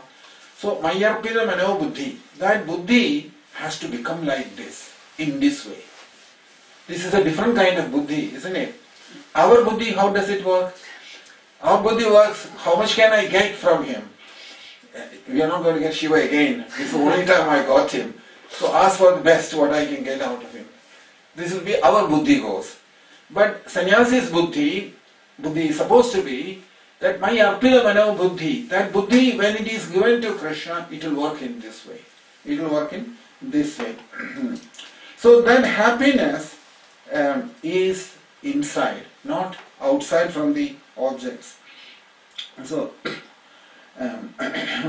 in the olden days that sometimes people, when they have something acquired sometimes due to prarabdham, sometimes things may come more than what is necessary.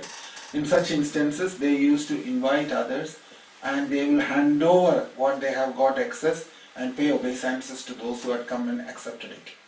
This was the system in them days, when Vedic culture did exist in this world. That when they had excess things, they will invite some others who didn't have it, give it to them and pay obeisances to them. Why? For accepting it. For accepting it. So glorious was their outlook and way of thinking in life in that way. So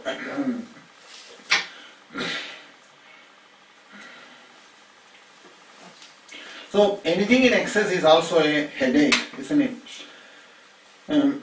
Anything, if you develop that necessities or desires in that way, it will have an extension later. An extension will happen. Even though it may not be possible to be like sannyasi sometimes, at least there has to have a place to live, isn't it? And there will be a compound wall around that.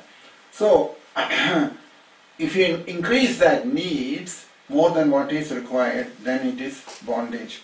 And to know this, to do this, you don't need a lot of knowledge and a high degree of renunciation or anything, because devotee is satisfied with what he has got. That is Krishna. He doesn't want Santushta Satatam Yogi. All these, one has to look at it in this way. Santushta Satatam Yogi Yadalma Drita Nishchaya. So, Satatam Yogi, in other words, always is fixed up in this understanding. This is the yoga state. When we read these 8 verses, 12 to 13 to 20, that is a yoga state in the bhakti process.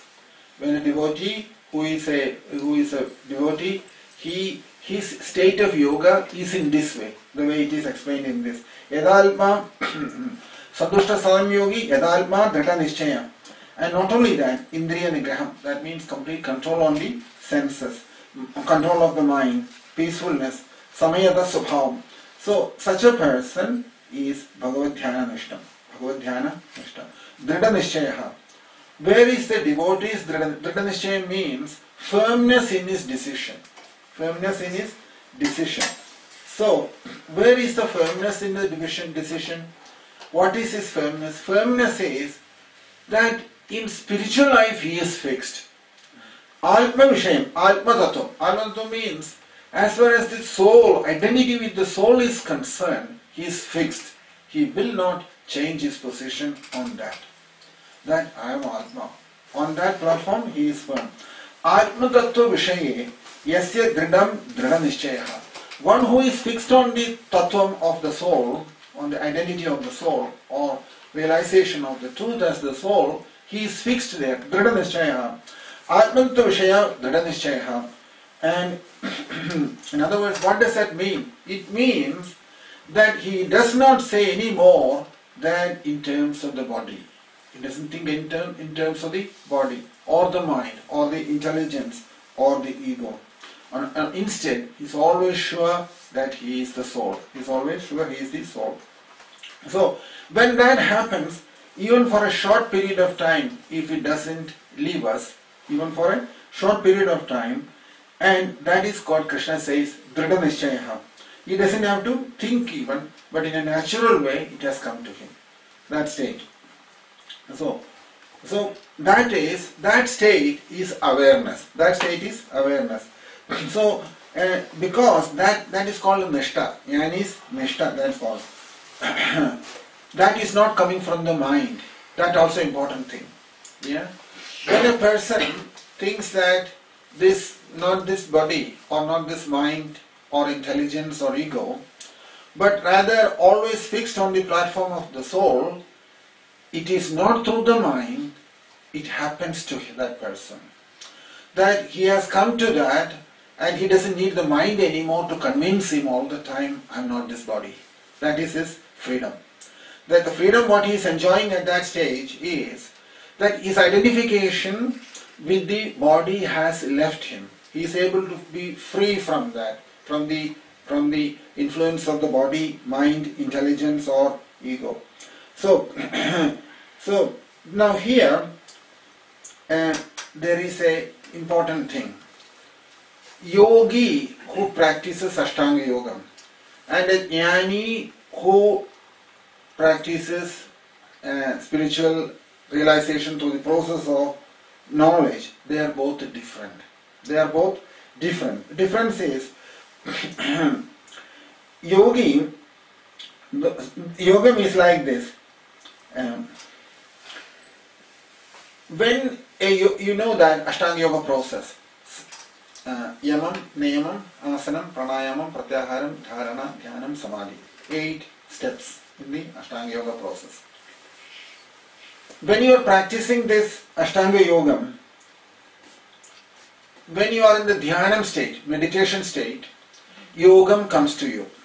That means your identification with the body you are able to leave in that Samadhi state. Dhyanam and Samadhi turns into Samadhi.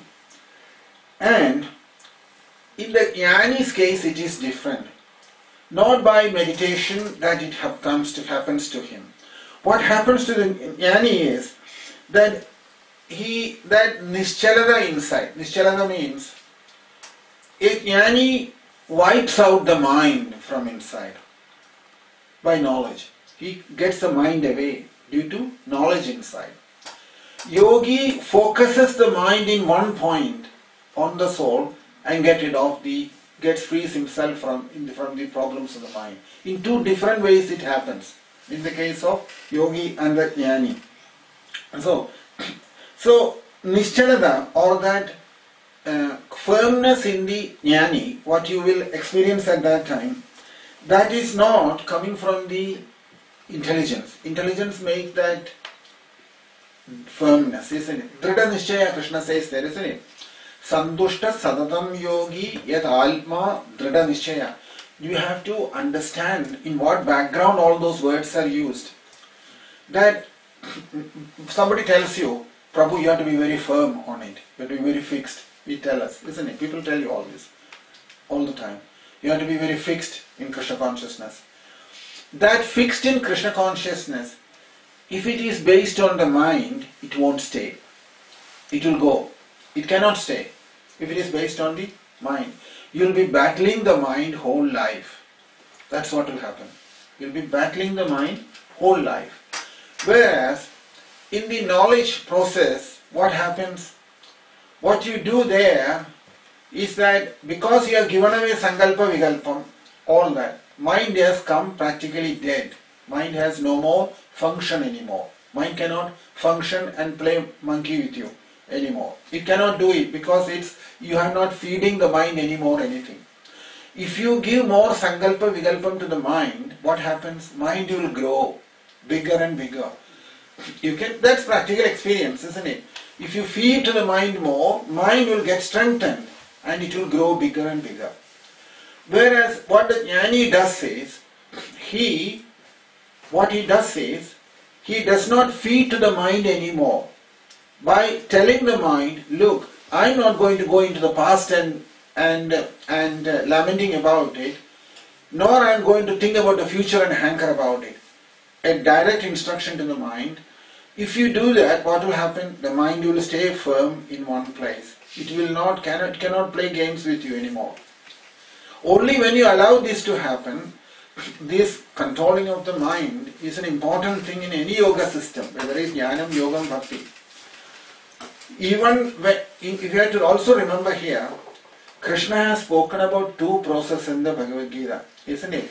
Jnana Yogena Sankhyanam, Karma Yogena Yoginam. That is the two processes in the Bhagavad Gita, Jnana Yogam and Karma Yogam.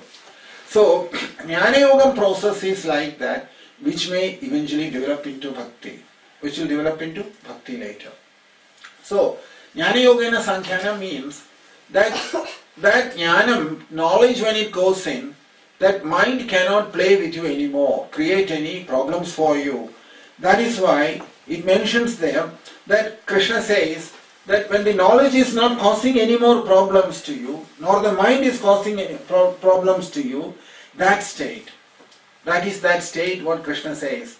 Drida Nishchayaha, he says, that if he is firmly fixed in that state, then he doesn't have to think anymore, it happens in a natural way. So, this Nishchaya, Drida Nishchayam, that word, firm determination, it is not coming from the intelligence. This is the important thing. This is the important thing. In other words, activities of the mind and intelligence has to totally stop. Only then, Sandushta Sadatam Yogi Yat Alma Drida Nishchayaha, if you have done that, you have done the third thing, Mayarpida Manobuddhi. Otherwise you can't do Mayarpida Manobuddhi. Only if the mind has stopped its Sankalpa Vikalpam, intelligence is not anymore telling you to change a decision. Decision has come from the soul, not from the intelligence. Therefore, intelligence cannot anymore dictate to you. Intelligence, that's what it does, isn't it? It makes your decision firm. You make the determination inside to firm up something and to finalize and decide something. That is intelligence, what it does. So, that Nishchayam, that is what that word. Sandushta Sadatam Yogi Yadalma Drida Nishchayam. Nishchayam, normally, Nishchayam means making that decision, isn't it? That is actually linked to the intelligence. But here, what Krishna is saying here is, one who has fixed yadalma drida nishchayaha, he has actually surrendered his intelligence to me. That's the way it works. Mind you have to surrender, intelligence you have to surrender. If you have surrendered both, such a person, Krishna says, Mayarpida Manobuddhir, Yomal, such a devotee, Yomal Bhakta Samay Priyaha, he is very dear to me, Krishna says. One who has handed over his mind and intelligence. Just see that verse, how complex it is, isn't it? First of all, Sandushta Satatam Yogi. Yogi is always in Sandushti. Sandushta Satyat Alma Drida Nishchayaha. He has to be completely fixed. And that fixing, that has to happen from the Nischalata inside. Nischayam. Drida Nishchayaha. That Nischayam is not coming from the intelligence, nor it's coming from the mind.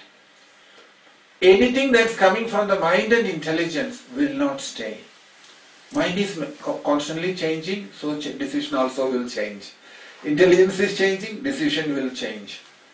Only if it comes from the soul, it will remain permanent. Otherwise it will not. Only if it comes from the soul, it will remain permanent.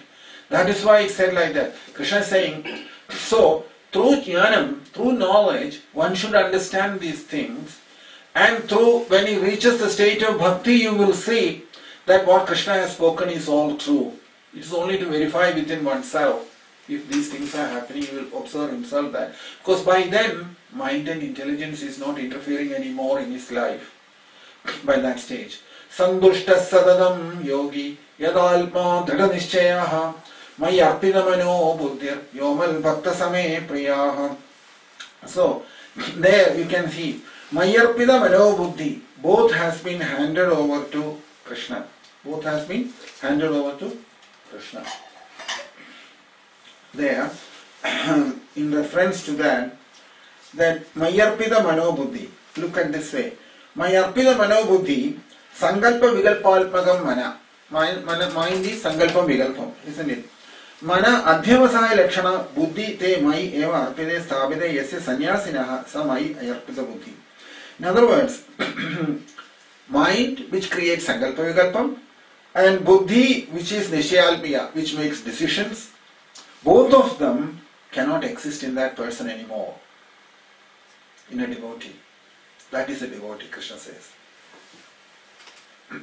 Whereas we think somebody is running around all around the world making big decisions, he is a advanced devotee, we say. In Krishna's case, surrender, bhakti is nothing but surrender. And that is the most difficult thing. We have misunderstood so many things from Bhagavad Gita. We have thought that somebody who is doing, we can't control ourselves, therefore we are running all over the world. Because we can't control ourselves. That's our problem.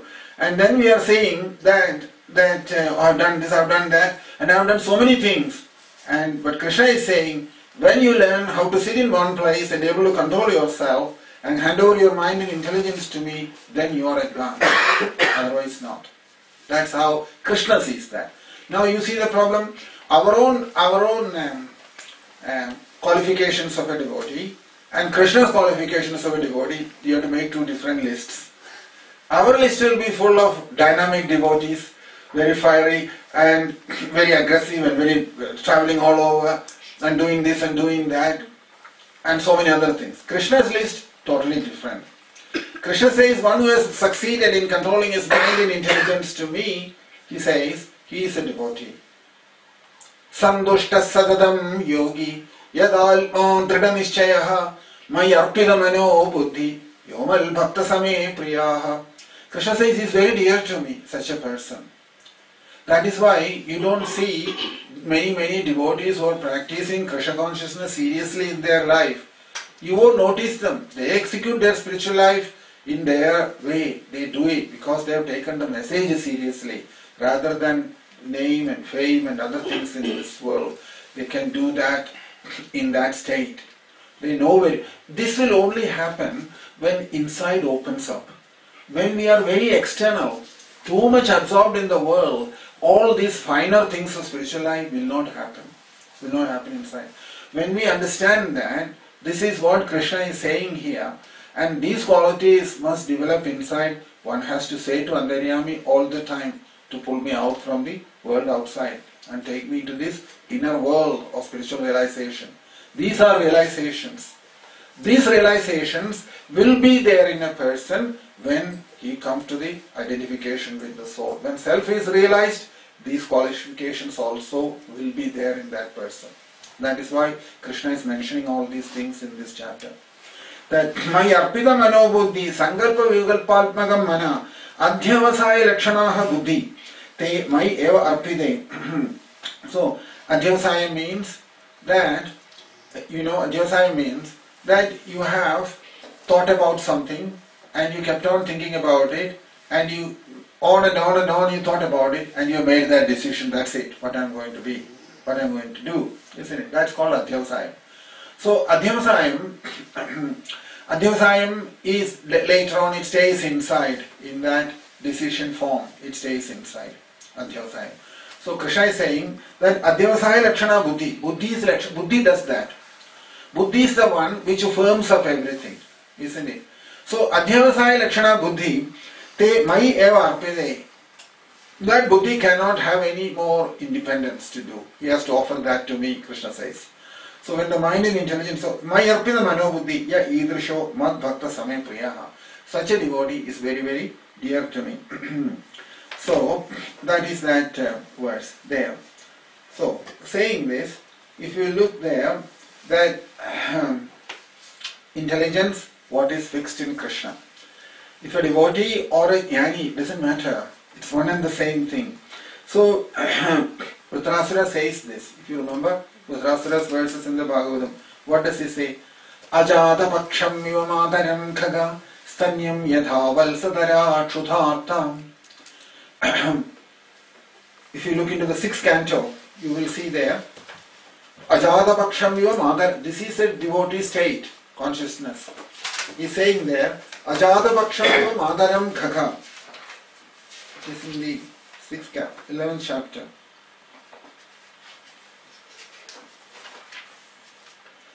Ajata paksham iva madaram khaga stanyam yatha valsadara kshudhartam priyam priyeva vyashidam vishanna mano aravinda chadadarkshade tvam. Verse number 26. At the very end of that chapter, 2 verses he mentions there in the 11th chapter of the 6th canto. Ajata paksham iva madaram khaga stanyam yatha valsadara kshudhartam priyam priyeva vyashidam vishanna mano aravindaksha dadarkshade tvam. He says, Aravindaksha addressing Krishna, that the babies, the birds, the little ones, who haven't got even their wings have not grown yet. So they are completely dependent on their mother, isn't it, to be fed. And similarly, the calf which is dependent on the cow for the milk. Similarly, a wife who is feeling the separation from the husband who has travelled long distances. Aravindaksha dadarkshade tvam. Vritrasura says to Krishna, similarly, my mind, which is completely filled with all kinds of desires, wants to get released from that by coming back to Krishna. Mamottama shloka janeshu sakhyam samsara chakre brahmada songarmabhi tunmaye alpalpaja daragehe asakta chitrasya nanatha bhuyal. Because of samsara chakre brahmada swakarmabhi, because I have developed so much karma and karma vasana inside, I am rotating in this world of karma. In other words, changing the body continuously. One body, then death, then another body, again death. Like this, keep on changing the body. This has become my nature, he says. Samsara chakre brahmada so karmabhi. So, and a person like me who has got because of my karma vasana inside. But let this at least develop in such a way, even though it's happening, let there be association with devotees. Association with devotees. And tunmaya alpmalpaja daragehe asakta chitrasya nanatha bhuyal. And because of my attachment in the because of the influence of Maya, my attachment with the body, children, wife, home, and all these things in which I am very excessively attached, and let that attachment go away. Excessively attachment, what I have developed, let that go away, says Vritrasura there.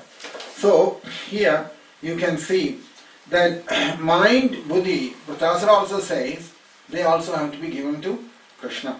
And he has already decided that. That's what he is saying there. Already decided, let this mind and be yours, Krishna, he says. Isn't it? Aham hare tava padaiga moolam dasanudaso bhavidasam bhuya. So, Mayarpita mano buddhi, yomal bhakta same priya. Such a person, devotee, is very dear to me. Such a person is, Krishna calls a devotee like this. This is what Krishna is looking in a devotee. All these things. What are they? Adveshta sarva bhudanam, maitra karuna evacha, nurmamo nirahangara, samadukha sugakshami, sandushta satatam yogi, yad alma drida nishchaya, mayarpida mano buddhi, yomal bhakta same priya. Krishna is saying there, isn't it? So, you can see that Vritrasura, when he said this, that Ajata Paksham iva madaram ghaga stanyam yada valsadara kshudhartha. When it is spoken in a story form, all these examples of the bird, examples of the cow, everything is brought in, so that to make it easier to relate with it while surrendering. What it is asking us is that we have to surrender the mind and the intelligence to Krishna, in other words. And that thing is spoken in the story form through this Ajata Paksham, these two words, Ajata Paksham Eva Madaram, birds and the cow, everything. In essence, what it means is we have to hand over the mind and the intelligence to Krishna. And that handing over process, we have to know how to do it and how to practice it. Otherwise, it won't happen. If you don't practice, how will it happen? Oh, if I say to Krishna, Krishna, I handed over my mind and intelligence to you. Will it work? It won't work, will it? Very next moment, I'll take it back. What I have handed over. So that will not happen. In order that to happen, there is a fixed process. That's what we were discussing all this time. How the mind influences us and what is the role of the mind in our life. If you look into the three states of existence, you can see in deep sleep state, he has nothing to do with you. In the vacant state, in the dream state, he will not even listen to you. He will do what he wants. Can you control your dreams? Nobody can control the dreams, isn't it? All you can do is when you get up in the morning, you can think, oh, so many bad dreams or so many good dreams. One dream you were a king, then another day you were a pauper in the street. Both dream will bring to you. So he did what he wants and he is gone. The mind is gone that way. So neither in the dream state nor in the deep sleep he allows you to do anything. Whereas he will give you all the hell in the vacant state. That's what he does.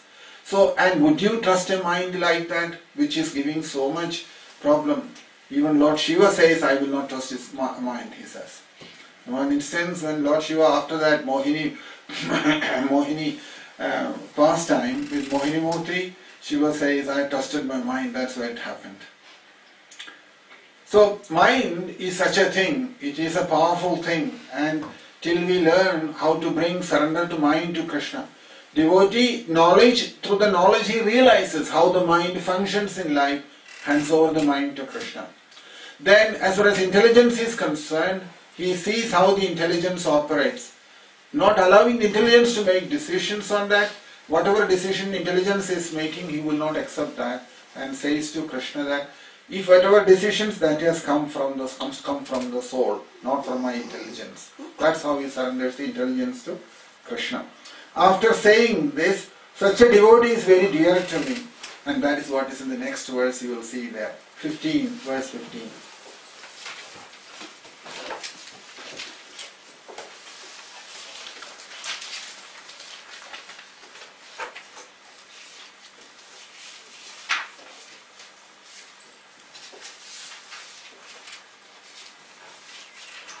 Verse 15. Yasmano dvijade lokom. Yasmano dvijate loko. Lokano dvijade chayam. Lokano dvijate chayam. Harshamarshavayo dvege. Harshamarshavayo dvege. मुक्तोया सचमे प्रियाः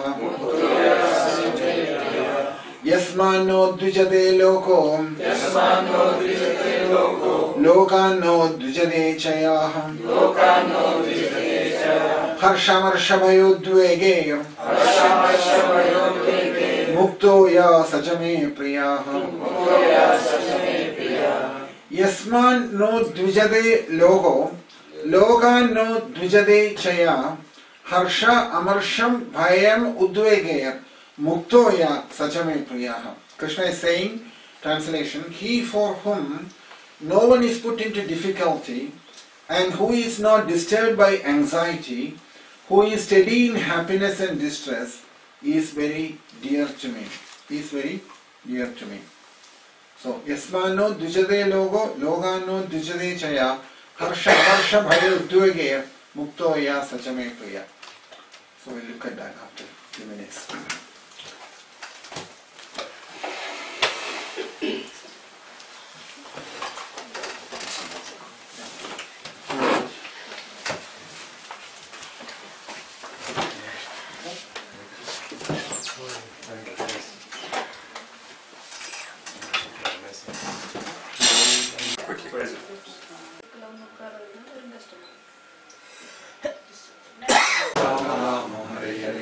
Hare Krishna, Krishna Krishna, Hare Hare, Hare Ram, Ram Ram, Hare Hare, Hare Krishna, Krishna Krishna, Hare Hare, Hare Ram, Ram Ram, Hare Hare, Hare Krishna, Krishna Krishna, Hare Hare, Hare Ram, Ram Ram, Hare Hare, Hare Krishna, Krishna Krishna, Hare Hare, Hare Ram, Ram Ram, Hare Hare, Hare Krishna, Krishna Krishna, Hare Hare, Hare Ram, Ram Ram, Hare Hare, Hare Krishna, Krishna Krishna, Hare Hare, Hare Ram, Ram Ram, Hare Hare, Hare Krishna, Krishna Krishna, Hare Hare, Hare Ram, Ram Ram, Hare Hare,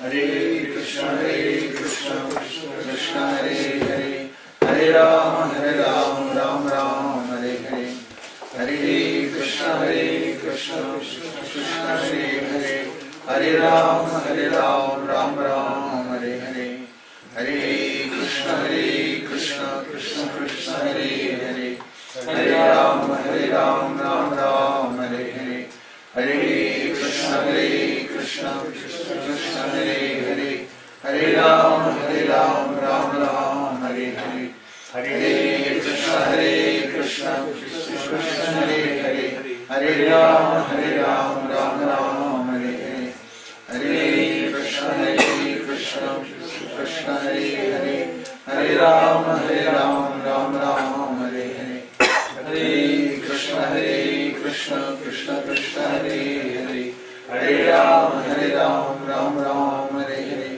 Hare Krishna, Krishna Krishna, Hare Hare, Hare Ram, Ram Ram, Hare Hare, Hare Krishna, Krishna Krishna, Hare Hare, Hare Ram, Ram Ram, Hare Hare.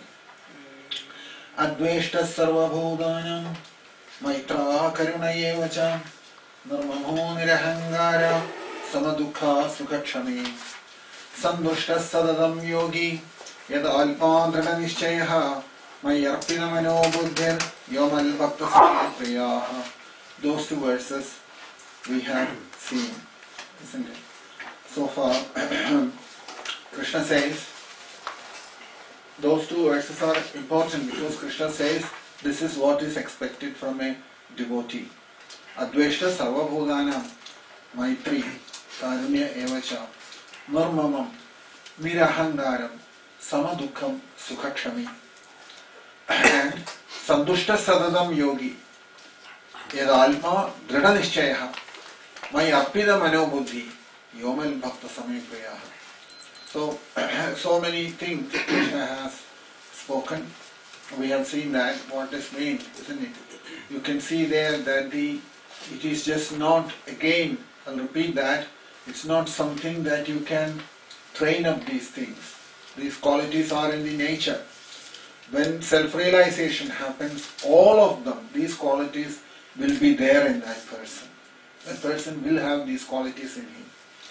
Because that is what self-realization means. To know how, when one is self-realized or not, it is not possible. You can't ask him, are you self-realized? And he will answer yes or no. No, it's not like that. When these qualities are, this nature is present in a person, you can say that he is in that category. He is in the process of realizing the truth. He is close to the truth. A person who is close to self-realization will have these qualities in him. Yasmano, now Krishna continues, 15th verse. Yasmano dvijade logo, logano dvijade chaya, harsha amarsha bhaya udvage, muktoya sajame priya. You see, in various scriptures in the world, they'll tell you how to live in this world, isn't it? You should do like this. Various kinds of instructions that you should follow in this world to have some peace in this world, so that the society lives without causing too much trouble to each other. Don't kill each other or don't fight with each other. You should always speak the truth and things like that. Those qualities are spoken there with the idea that people will try to follow them. Even if they cannot do it, they'll try to follow them. But Bhagavad Gita is saying in a different way. Bhagavad Gita is saying to us that if you realize the truth, you don't have to endeavor for these qualities. It will come to you naturally. That's the difference. And if you don't realize the truth, no matter how hard you try to cultivate these qualities, it will never happen. This is what the difference in Bhagavad Gita. All other scriptures, it tells us that to develop certain qualities, good qualities, they consider as good. All the prophets and the big, great personalities have come and they have told us that you should live in this way. And different instructions they have left and gone away. And they expect the society to follow them. But what Krishna is saying there is, if you realize the truth, self-realization happens to you, these qualities will be there in you. You don't have to separately endeavor for them. That is the difference.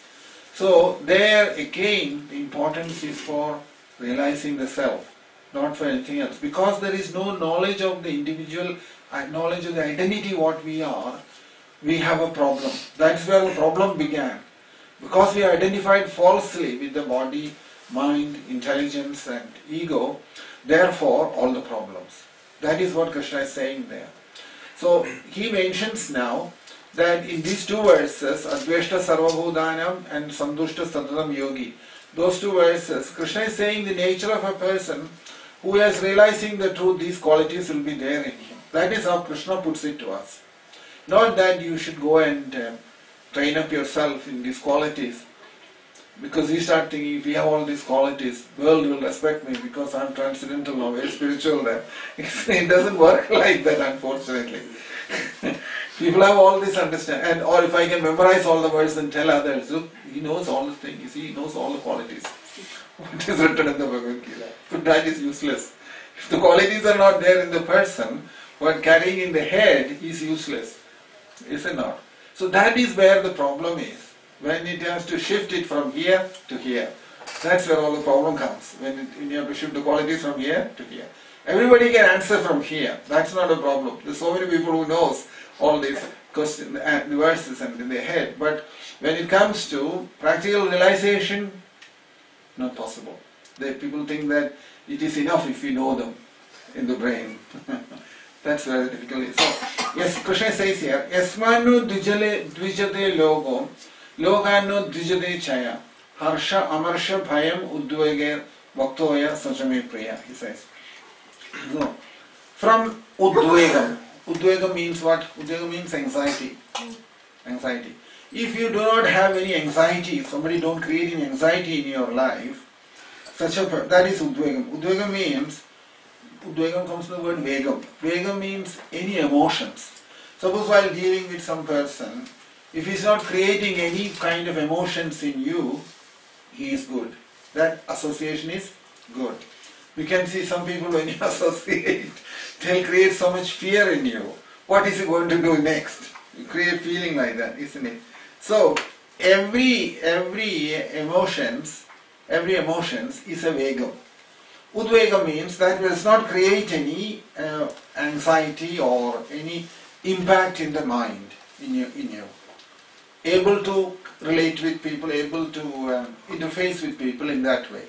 That is what Krishna calls it as the Anudvegagaram Vakyam. You will see another verse in the Bhagavad Gita somewhere, I think it is in the 18th chapter or something, about austerity of the word. If you look there, you will see Yasmanu Dvijade Logo Loganu Dvijade Chaya Harsham Amarsham Bhaya Udvegaya Muktoya Sachame Priya. Look at this verse Anudvegagaram Vakyam. I think it is in the 18th chapter somewhere. Yeah, 17th chapter. 17:15. If you look, there you will see there, if you look in the 17th chapter, 15th verse.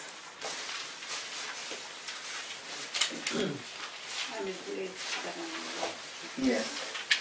Anudvegagaram Vakyam Satyam Priyahitam Chayad Swadhyaya Abhyasanam Chaiva Vangmayam Tava Uchyate. Krishna says, is it not? Anudvegagaram Vakyam Satyam Priyahitam Chayad Swadhyaya Abhyasanam Chaiva Vangmayam Tava Uchyate. Austerity of speech consists in speaking truthfully and beneficially and in avoiding speech that offends. One should also recite the Vedas regularly. So, there you can say Anudvegam. Anudvegam means not agitate. You are not agitating somebody. Karam Vakyam. Such words when that is spoken. It is from that here Krishna is saying this. Yasmano Dvijade Logo Logano Dvijade Chaya Harsham Amarsham Bhayam Udvegam. That Udvegam is that. Harsham Amarsham Bhayam Udvegam Muktoya Sachame Priya.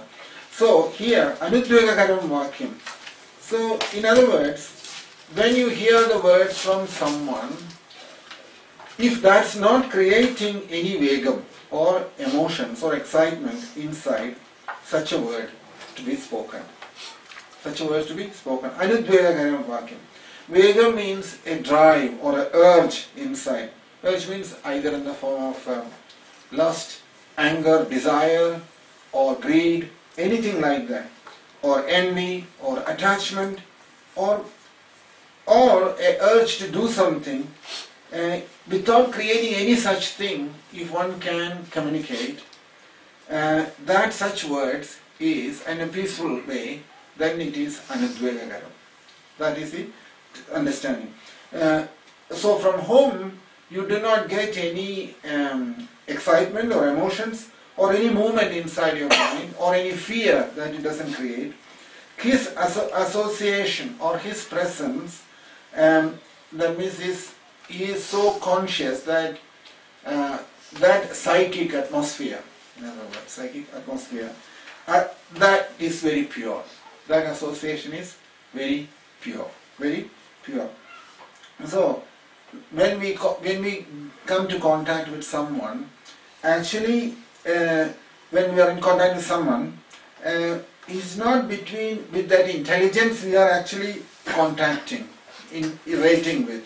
On the other hand, not with the body, but inside, in a psychic level, we develop a relationship with people, isn't it? On a psychic level. So, rather than seeing that form of that person, it is in a subtle level that relationship develops.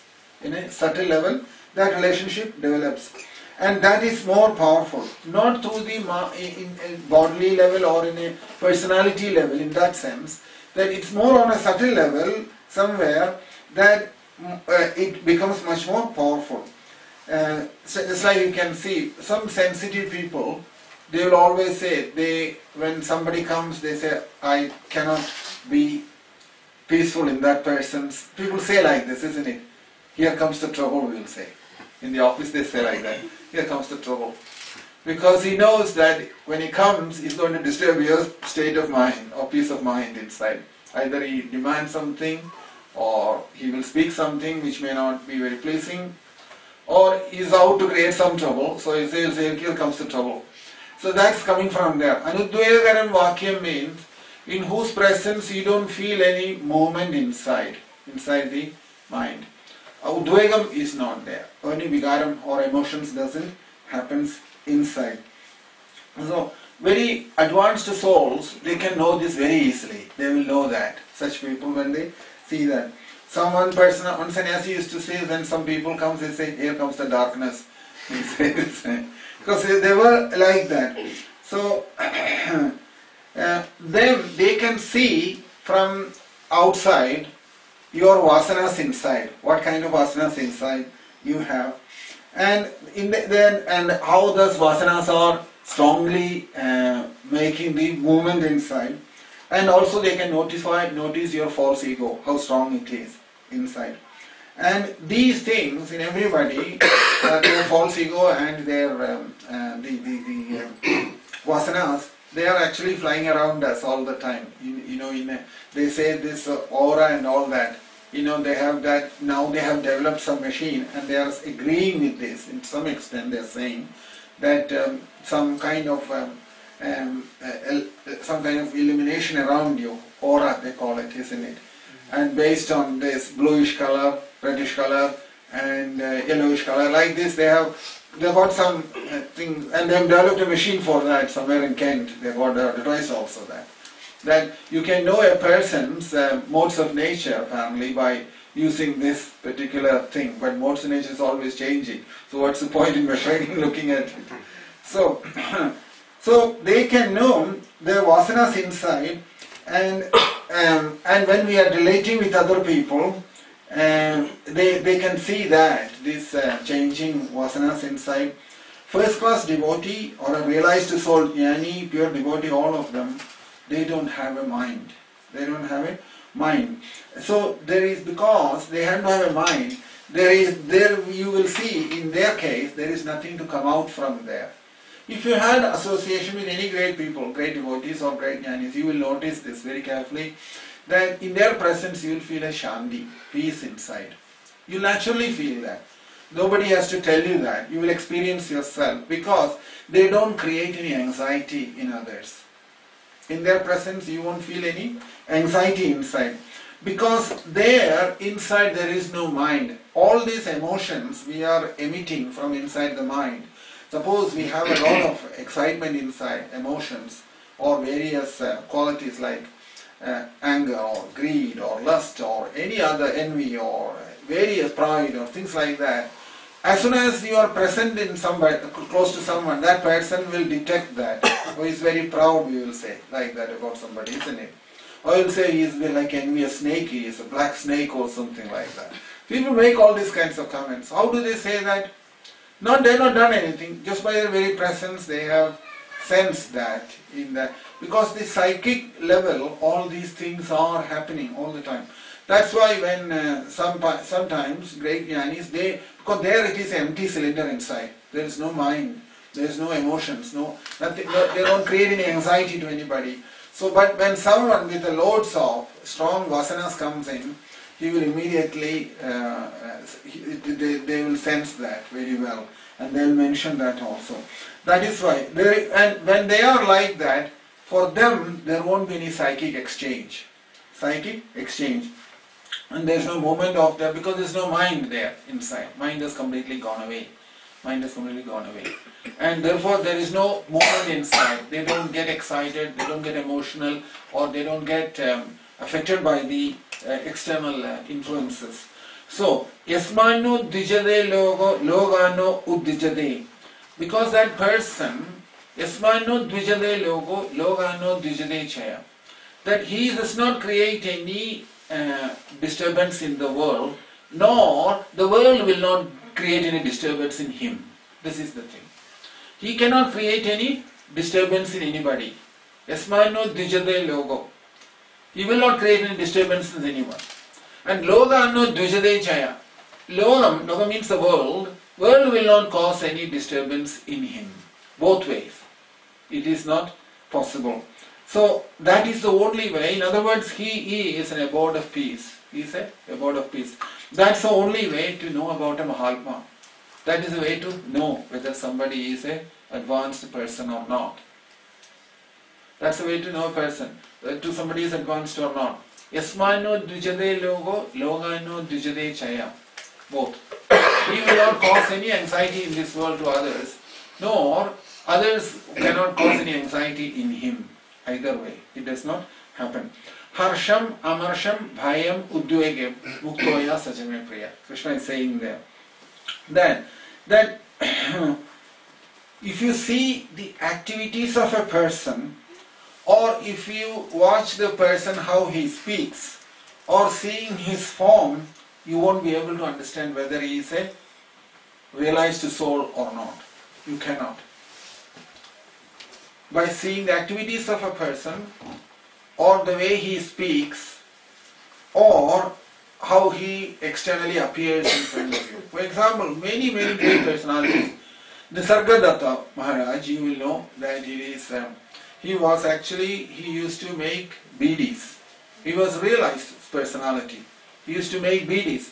If you go and see him, you could have hours and hours of discussion about the soul with him. But in his work, he looked as though he did a job which was not even very highly recommended job, isn't it? That was his family profession, he did that. So from there you can see, from a job what he does, you can't judge a person. You can't do that.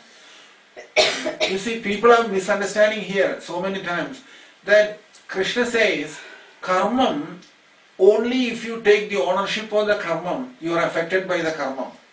Yeah? When you identify that I am the doer and you are expecting the result. Now we have developed some understanding like this, that somebody who is engaged, we say, in Brahminical activities, and he is taking money and living on that, and then he claims himself to be a Brahmana because he is dressed like a Brahmana, but activities are like that, and we are mistakenly taking that person is spiritually very advanced. We are misunderstanding like that. Because there is no quality in him, he has not understood anything, what Krishna is saying. Yasmano dvijade logo, logano dvijade chaya.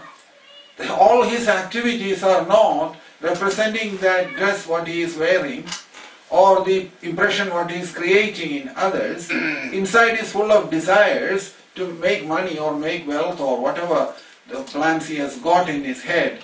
So, but then people are mistakenly think, oh, he is this, he is that. That is not how you understand a person who is spiritual or not. Spirituality depends on what Krishna is saying here, that in his presence, if you feel that peace inside, then you can say there is spirituality in that person. There is spirituality in that person.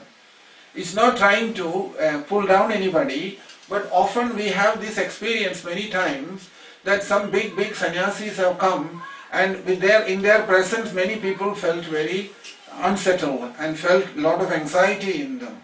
That's not a very good sign of a spiritual nature of a person. Yasmano dvijade logo. Only by sannityam, presence, you will know that if your mind is not moving, feeling that peace inside, you can take it that there is no influence on the other person. Otherwise, generally, everybody in this world, when they come into contact with each other, it does create a certain psychic movement inside. That is what Krishna calls as that first two lines. Yasmano dvijade logo, logano dvijade chaya. Like, for example, you are working in an office. Suddenly, boss comes to your table. How would you think inside? What's he up to now? What does he want now me to do? Isn't it? There is, even before he says anything, just his appearance itself is enough for you to create the vibration inside. Is it not? So same thing in everything. Everywhere, wherever you go. A salesman comes to your door to sell something. What will you think? Oh, headache has come to bother me again. Don't want anything, but you have to get rid of him somehow in a nice way to tell him to go. So without even making any conversation, you can feel that psychic effect on you. But in a case of a person who has realized the truth, Krishna is saying, this situation won't happen. He will not create any kind of anxiety or any emotions in you. Yasmano dvijade logo, logano dvijade chaya. That means he cannot create any emotion in anyone nor anyone can create any emotion in him. Either way. There cannot be any psychic exchange between them. All what you will experience in their presence is Shanti, peace. And when you experience that peace, you can see that what's happening there is that because he has no mind, he has no bad emotions and feelings in him, in his presence, and he is experiencing that Shanti comes to you. That's what happens. And this is the only way to know somebody is spiritual or not. Not by the dress. No, but not by the dress. By dress, if you start evaluating people, you will end up in somewhere, I don't know where. You may turn out to be Bin Laden or something like that. So many things like that, isn't it? The dress cannot give you that that subtle level, what happens at that time, that is more important. So, here, Krishna is saying, Yasmano dvijade logo, logano dvijade chaya. There is total peace inside that person. And that is the only way to know a Mahatma, a great personality. Otherwise, you cannot know anything. That experience of Shanti inside in his presence, what you experience, our mind becomes peaceful. Our mind becomes subdued. It surrenders. Our mind becomes surrendered. That is what happens with the mind. And inside, you feel that coolness or peacefulness inside. Udvegam, no udvegam inside, in other words. Yasmano dijale loga. Because he will not create any udvegam. Udvegam means this vegam or this urge or this excitement in anyone. Excitement in anyone. So, Yasmano dijade logo, logano dijade chaya. What are the emotions? Harsham, amarsham, bhayam, udvegam. 4 things he says. Harsha, varsha, bhayo, dyogeya, muktoya, sajame, priya. That vegam or this excitement or urge in him, it will not be created by him. So, he will not drive you in any way. In other words, by his association, he won't feel any drive in you inside. It won't drive you in any way. So, and on the other hand, suppose so many things are going on in this world, he won't get excited either about it. He won't get excited about it. Because nothing goes inside, nothing comes back from there. From the world, nothing goes inside. So therefore nothing to come back from inside either. So that is the qualifications of a devotee. That he does not, anything what happens in this world would not disturb him inside. So many things will happen in this world, you have no control over it, isn't it? One thing or so many things are going on here. What control have we got on anything, any of those things? That's why, because he knows that it is nothing to, it's not bothering him anymore. Because he is situated on the identity of the soul, platform of the soul. That's why it's not bothering him anymore. When you are on the platform of the body, all the anxieties builds up, isn't it? So, when the world will give you a lot of suggestions. There's no shortage of advice in this world, isn't it? The world is very good at it externally. And so, what we normally do, we surrenders to all that instructions, isn't it, or advices. And it comes and goes. And what we do normally is we take everything inside and it disturbs our emotions or feelings inside us. So, Logano Dvijade Chaya, he says here, whatever that happens in the world outside, na Dvijade Chaya, it does not cause any movement inside. Whatever happens, if you look into all great devotees, you will see this. Ekanath Swami's story I have mentioned many times before. Ekanath had to bathe in the Godavari river some 26 times. So every time he comes out bathing, some people who are envious of him, envious means somebody wanted to insult him and offend him that way, they didn't like him. He went and bathed in Godavari river and he was coming back and they were spitting at him. He spat at him. he went back again into the river and bathed again and came back, again spat at him. 23 times or something they have spat like this on him, and ultimately the person who spat, he felt inside his Antaryami would not allow him to do it again and made him feel so guilty, because everybody has got Antaryami inside, isn't it? He made him to fall down at Ekanath's feet. Ekanath says there at that time, said, and not only that, he abused him as well by insulting words, various insulting words. So at that time, Ekanath, when he came down to him and told Ekanath that for all the offences he has done, being so ignorant in the behavior, like Jagai and Madhai and so many others examples in the history, you will see this all the time, that what he did was, Ekanath Swami went inside and brought a pot of milk and gave it to him and says, you have spoken so much, I think you have blessed me actually by saying like that. Because Mahatmas, they look at that time to their own mind if there is any movement happening inside, and there was no movement. So many people who were surprised by Ekanath's behavior, they asked him, how could you do this, such a thing? He said like this. Ekanath's reply was very simple. He says, after all, when somebody says to you something abusive way or insulting way, you forget the whole language itself. You forget it. Because what gives value to words? You have put the meaning to some word in a particular way, isn't it?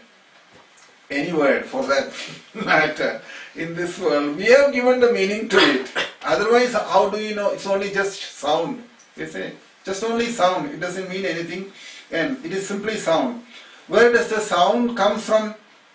Sound is coming from the heart, It comes from the Pashama, Parapashandi, Madhyama, Vaikhari. It comes like that, isn't it? So, when it starts from the soul, remember this. If you remember, in the 12th chapter, when Uddhava asked a question, Krishna's reply was totally different. Sayesha Jivo Vivara Prasudi, that chapter, yeah? What did Krishna say? Krishna is saying there, when the sound originates from the soul, the origin of the sound is from the soul, that is when it's called Para, then Pashyandi, Madhyama, and Vaikhari when it comes out. It comes through the different chakras and then it comes out through the mouth as Vaikhari. When it originates there, from the Para stage, it is Shabda Brahman. It is from Nada Brahman. It is sound of the Brahman. That is comes out from there.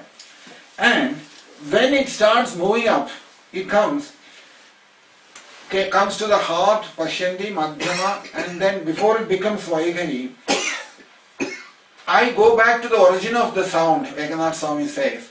I don't think the Vaikhari what comes out. So fineness in their thinking. He says, I don't take the Vaikhari seriously. I take a sound has come, and that should be the holy name, he says. That must have come from the very deep level.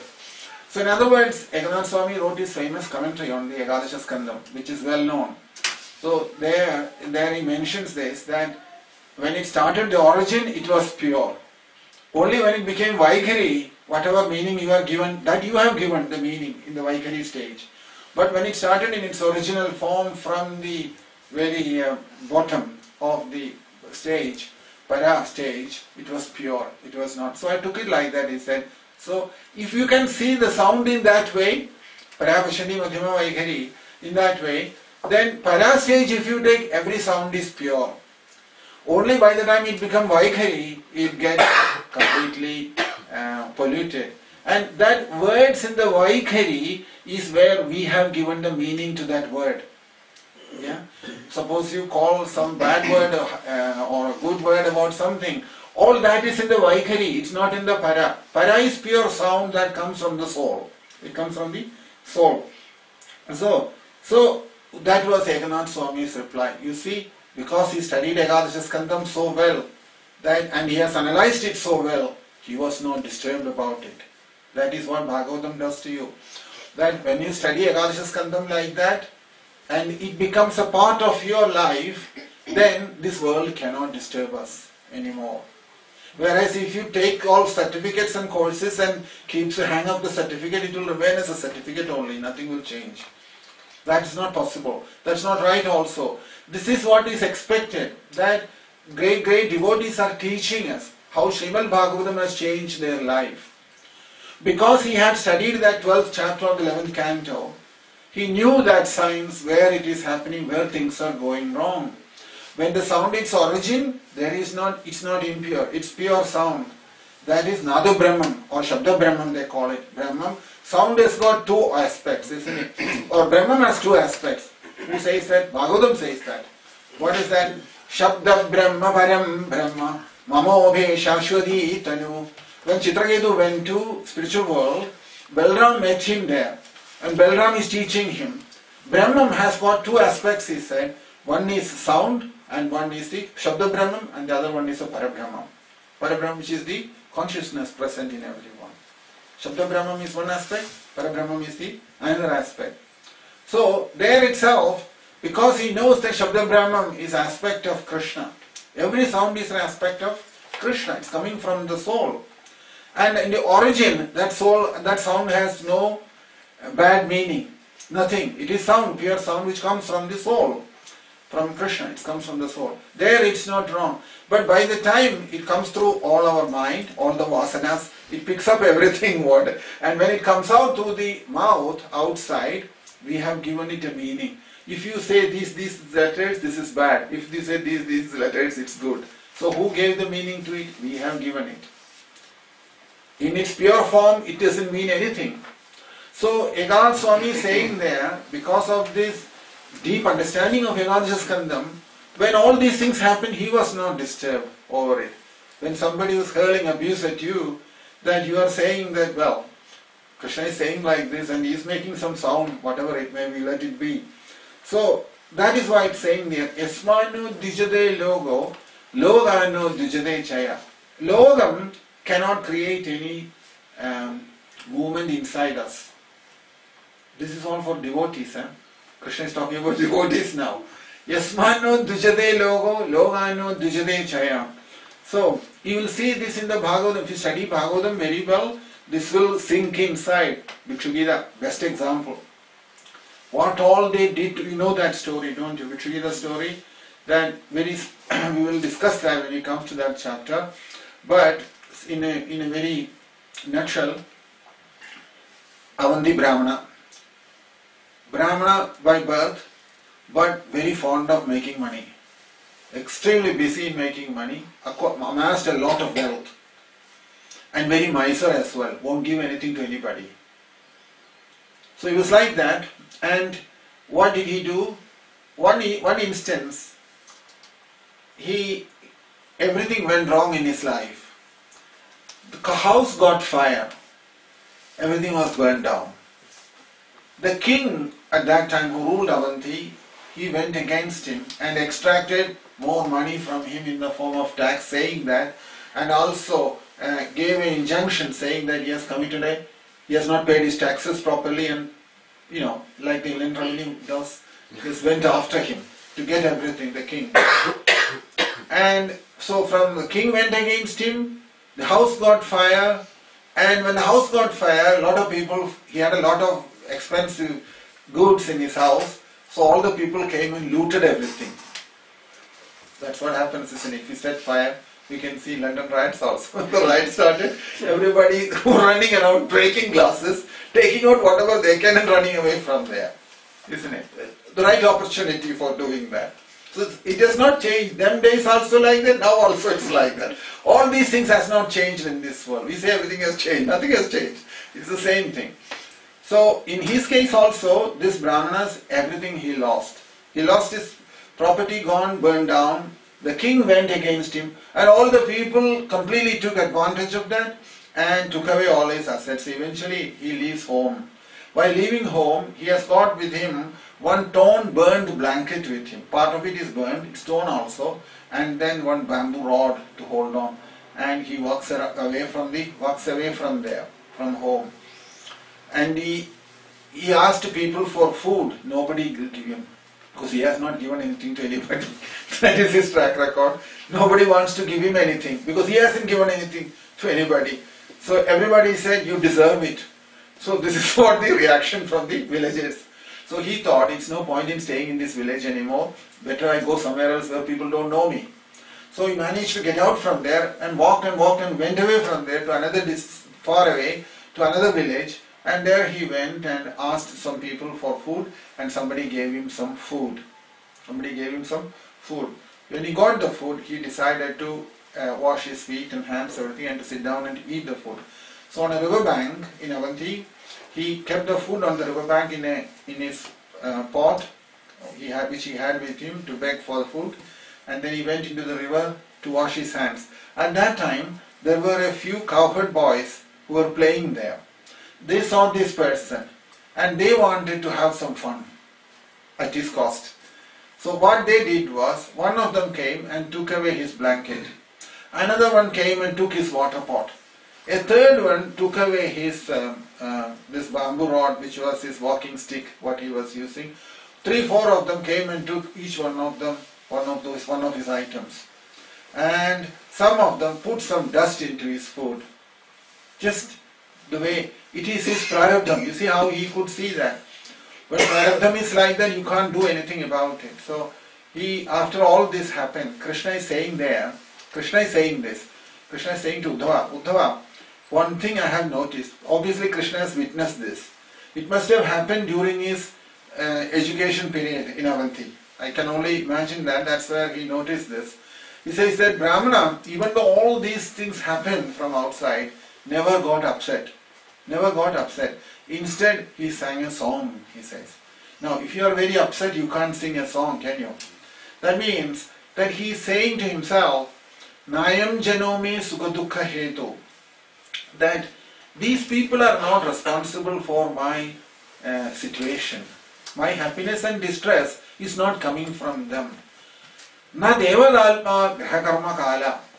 Not any other demigods are responsible. Not my planet's position, astrologically a wrong position or anything, that's what's coming. Nor my karma activities are responsible for this all the time. Manaparam paranam amanandi. My mind is responsible for this. Saying this, we will see in the Bhagavatam what is well known as Bhikshugita. He sung what is known as Bhikshugita. Krishna says there at the end of that, Uddhava, a person who has come to that stage, he is already released from this body and the mind. He doesn't need any more else after that. So, so in other words, nobody can give us happiness or distress.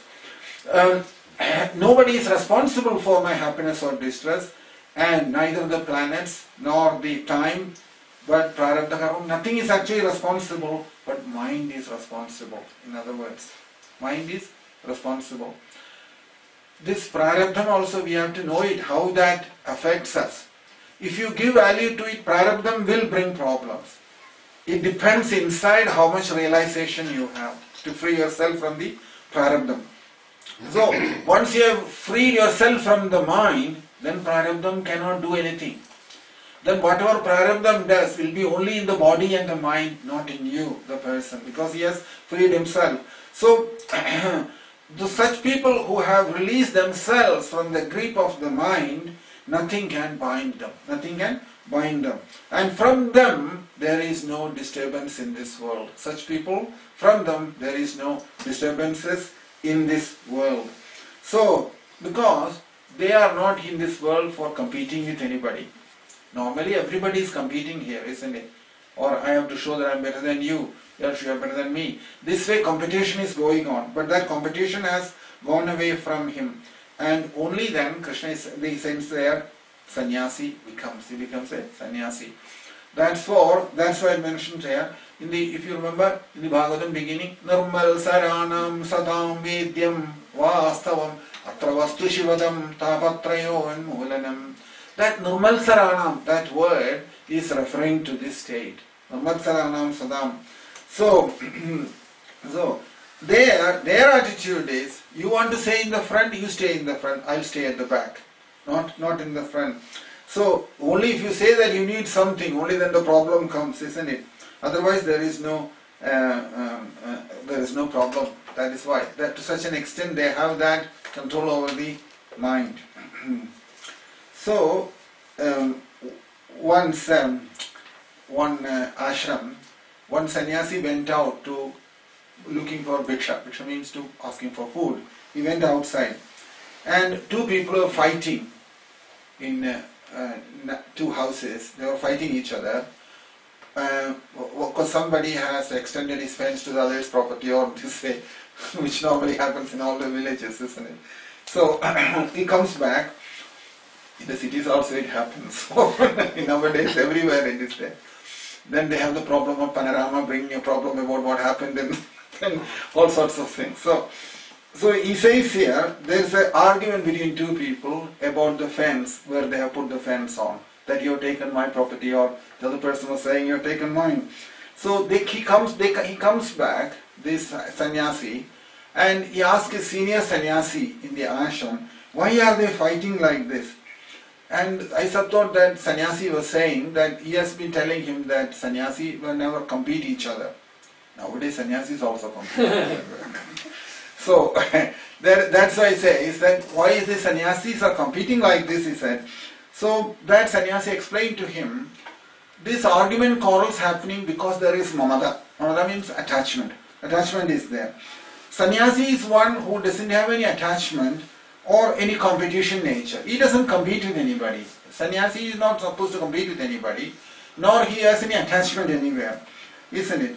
So if you look at it that way, spiritual life is very simple. If you have these things on board, their spiritual life is very simple. And no competition. And adhyalpam or spiritual life is very easy. But nowadays when you look at adhyalpam, it's frightening actually. The situation is so frightening. Because we start thinking that I have to become something in life. In spiritual life, I have to become something. I have to build so many things in this world, palaces and ashrams and temples and so many other things. I have to build all that. And when you see the anxiety it creates in people's life when it comes like that, you can also notice one thing. It is better that I sit down without doing all these things. And there is nothing to become in spiritual life. There is nothing to become spiritual life. All what is required is whatever you have become now, you have to get rid of that. That is what spiritual life is about. Spiritual life is not something you become, but to get rid of what you have already got. That is what it is. So, nothing to be acquired, nothing to be achieved in this life, attained or anything, and nothing to be done here. Vedireka sadhana. This is called Vedireka sadhana. Vedireka sadhana means whatever desire that has come now, that you have to become something, if you leave that, that is enough. If you leave it, that's enough. So, if you want to become a big person in this world, and if you move away from that idea, and if you stay free from that, that is sufficient. And more great personalities, sometimes their secret is this, that they withdraw away from all kinds of recognition in this world, worship in this world, and move away from that society which wants all this. That is the symptom of that great personalities. Yasmano dvijade logo, logano dvijade chaya. If you allow the world to get in, what happens is you want recognition. If you don't allow the world to get in, you don't want any recognition in this world. Is it not? Because the world has got inside, that's what is where this is coming from. You want followers, you want big palaces and ashrams, and you want money, you want so many things like that, because the world has got inside and giving you the problem. So Mahatmas, their secret is this, that so sometimes you can see this also, that it is especially in that modern world where the media is very, very strong and powerful, isn't it? So they will go to some great Mahatmas and they will spend some time there, and when they come back they will write a book. Immediately they will publish a book about this Mahatma, what he has experienced about it. So once it so happened, a big Mahatma, this happened to him. Somebody came and stayed with him for some time. And after a few days he left. Then the next thing he did was he created what is known as a biography, isn't it? You write a biography of this because you spent some time with him. He felt the necessity to write a biography of this sage and publish it. So when the biography was published, all others who were coming to the same ashram to see him, they read that, they happened to read it. And they started thinking, these things, we never knew about all these things. How did he get to know about it? We have been in that ashram for months and years. We didn't know anything. That our guru or Maharaj or teacher was like this. But he has acquired so much information about him and he has published all these things, he said. So he said, so one of them, this will always happen in this world. You can take it for 100% sure. This has happened many times. I'll give you examples. So one of them went back to this the guru and says to him, look, the person who was staying with you, he has published this book about you, and there are so many things we didn't know about you, he said, about you. He says that, because he says that let him make some money, let him sell it and make some money. He has done it only for that purpose, he said. It's not for anything else. That was he didn't even read it. He said, I don't need to read it. I know what has happened in my life. He said, if he writes something about me, what can I do? Then let him make a living out of it. He has come only for that purpose. For me, I don't need to do anything from this. So there, in his mind, the sannyasi's mind, there is no desire to propagate himself or to make create any impression in this world. He is not looking for that. So he says, I am not concerned about it, what he is writing about it. That's what it says here. Yasmanu dvijade logo, loganu dvijade chaya. Logam, or world, will act in a particular way, but you should not worry about it. For example, like even Prabhupada's case also, a kind of, so to say, that people who followed for quite a while, they started saying things and so many things they spoke, and one day Prabhupada said, I never said all these things, he said. Where is this coming from? He says, everything everybody was saying, Prabhupada said, Prabhupada said. Prabhupada said, I never said any of these things, he said. So you can't avoid this in this world. It will always happen. People will talk about spiritual personalities like great people. People will come, they will stay, and then they will write books and they will present their own version of the things, and you can't do anything about it. But such people who are writing that, they are actually creating some difficulty in others' mind. Because those who have read that, they will be affected by that. And if it is not a fact, or if it is something that their own mind, they have built up something and they wrote something, and later on if he comes to know that it hasn't happened, somebody else has given some understanding, then it all causes confusion in their mind. That's why world will create problem for you in that way. Yasmanu dvijade logo, logano dvijade chaya. We should not create any feelings in others' life, vegam or udvegam, or anxiety or any kind of excitement, emotions in others' heart, nor the world should not be able to create anything within us. This is the state of a devotee. Krishna is saying that. Yasmanu dvijade logo, logano dvijade chaya. Then Krishna says, such a person, if he gets something, he was not going to get very excited about it. And at the same time, if he didn't get anything, he doesn't get angry with anybody about that. Some people, when they don't get it what they want, they get very upset about it, isn't it? Sometimes you can see, oh, they didn't recognize me. They didn't recognize me. So that is I didn't get the award, or I didn't get the thing. So intelligence of the management is not to create that situation. Nowadays it seems that in spiritual life you have to give so many awards and certificates and recognitions. Otherwise it seems that spiritual life becomes very dull.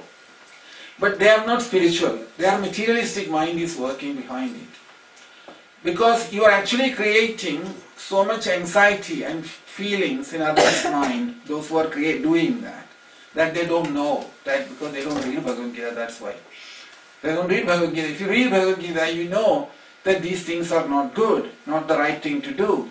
If you create unnecessarily excitement, emotions, feelings in others' heart, it is not a devotee.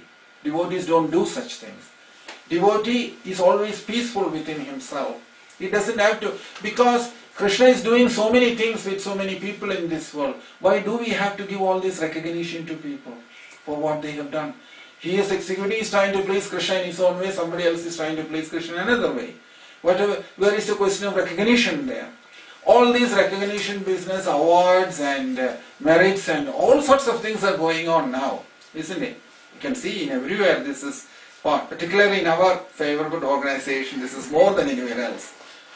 That's what I have seen. Nowhere else they do it to this extent, like the way we do.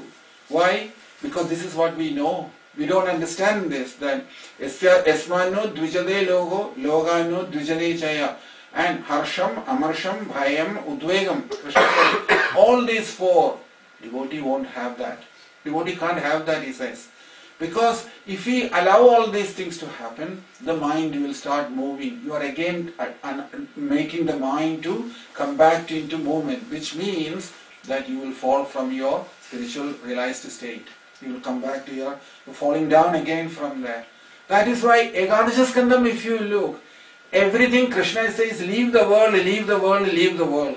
We say, bring the world, bring the world, bring the world as much as possible inside. That's the opposite way.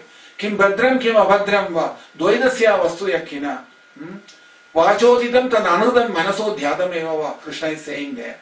Isn't it? Whatever you are speaking with your words, whatever you are concocting with your mind, it's all lie, Krishna says. And after reading all that thing, if you go and do such things, what more can you say? What is this recognition, award and all that? All nonsense. It's nothing to do with spirituality. It's completely materialistic thinking behind it. So many nonsense in this way. And people are happy to follow, I got this award now. I got this thing. Spiritual life is free from award. The only person who can give you award is Krishna, nobody else. If Krishna gives you the award, you can take it seriously. Otherwise, all other awards are all useless. There's no meaning at all. So, because we are not spiritual, we are very materialistic people, we value all these things. Krishna is saying, Yasmano Dvijade Logo, Logano Dvijade Chaya. As much as you don't create any waves in others' life, let the world not create any waves within you. This is the principle. Yasmano Dvijade Logo, Logano Dvijade Chaya. What else? Harsham, Amarsham, Bhayam, Udvegam. 4 things. Harsha means feeling excited, happy about it. I've done this, I've done that. Amarsham, angry if I didn't get anything. Then fear, what's going to happen about it.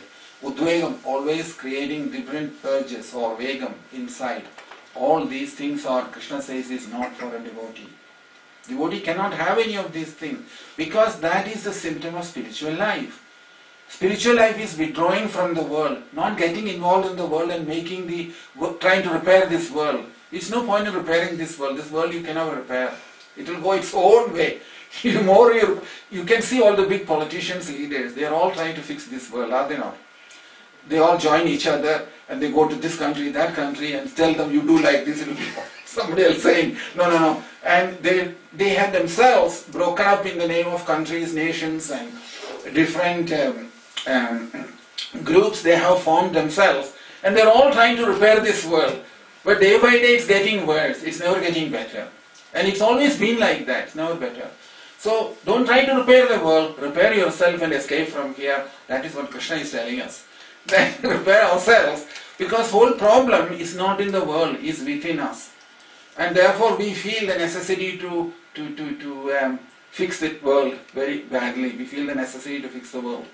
So here, he says here that recognition is important for them. If you don't get the recognition, then they feel very upset about it, isn't it? I didn't get my award or recognition.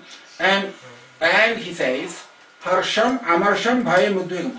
All of these things, Harsham, Amarsham, Bhayam, Udvegam, and Yasmano Dvijade Logo, Logano Dvijade Chaya, all of them is symptoms of Ajnanam or Avidya in a person.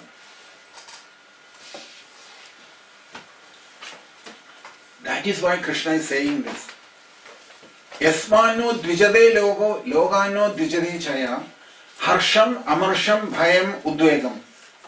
All of them are symptoms of the ajnanam or avidya or ignorance in a person. That's how Krishna calls them. It is because of that Krishna is specifically saying here, a devotee cannot have them. If these things are there in him, he is not a devotee. He is not a devotee. Devotee won't have them. And Krishna is saying that if you can remember, the bhakti what is discussed in the Bhagavad Gita is para bhakti. After self-realization. Brahma Bhuta Prasannatma na shochadi na kamshadi sama sarveshu bhuteshu mad bhaktim labhade param. That para bhakti is what is spoken, and that is what Krishna is discussing here. That in that state, Brahma Bhuta realization has come to him, and then when he is experiencing that bhakti, this will be the situation with that person. All of them, Krishna says here, if all of them leaves him, then he is very, very dear to me, Krishna says. If that stage has happened, then he is very dear to me. Normally, we don't give any importance to any of these things, isn't it? We don't take any of these things seriously. That all remain in the book. We go on doing what we like. And he says, I've done so much, I've done so much, I've done so much. We keep declaring to the world what we have done. Krishna is asking, what have you done for yourself? You have done for me a lot, fine, thanks. But what have you done for yourself? About yourself, you haven't done anything. That time, it's a big circle. Nothing we have done about ourselves. Bhagavad Gita is saying, especially this Bhakti Yogam chapter, if you do not follow in this way, if you just say, oh, Bhakti Yogam is only telling us one thing, that I have to preach all over the world, I have to do so many disciples, I have to build so many temples, I have to make so many ashrams. If this is what Bhakti Yogam is all about, then probably big wealthy people could have done that. Is it not? But Krishna is saying, Bhagavad Gita is addressing to an individual, not to a society, not to a community, not to any organization. It is addressed to you and to me, directly addressing us. Individual is more important in spiritual life, not the society or community. That is Vedic philosophy. Vedic philosophy, individual is important, society is not important. For everybody else, society is important, individual is not important. That is the way it is. All the great personalities who followed the Vedic tradition, they stand by this. Because as far as they are concerned, if one person attains perfection in spiritual life, the whole world has its effect, benefit from it. Whereas if you try to elevate the whole world together, it won't go. It cannot. It is not possible. That is what is the next verse. Anapekshasujir daksham. That is verse number 16. Verse number 16. Anapekshasujir daksham. Udasino gadavyatha. Sarvarambha parityagi. Yomal bhakta same priya. Anapekshasujir daksham. Udasino gadavyatha. Sarvarambha parityagi. Yomal bhakta same priya. Anapeksha shujir daksha. Udasino gadavyatha. Sarvarambha parityagi. Yo mal bhakta same priyaha. Translation. A devotee who is not dependent on the ordinary course of activities, who is pure, expert, without care, free from all pains, and who does not strive for some result, is very dear to me. Krishna is saying that a devotee who is not dependent on the ordinary course of activities, who is pure, expert, without care, free from all pains, and who does not strive for some result, is very dear to me. Krishna says, isn't it? So, you can see in the purport, money may be offered to a devotee, but he should not struggle to acquire it.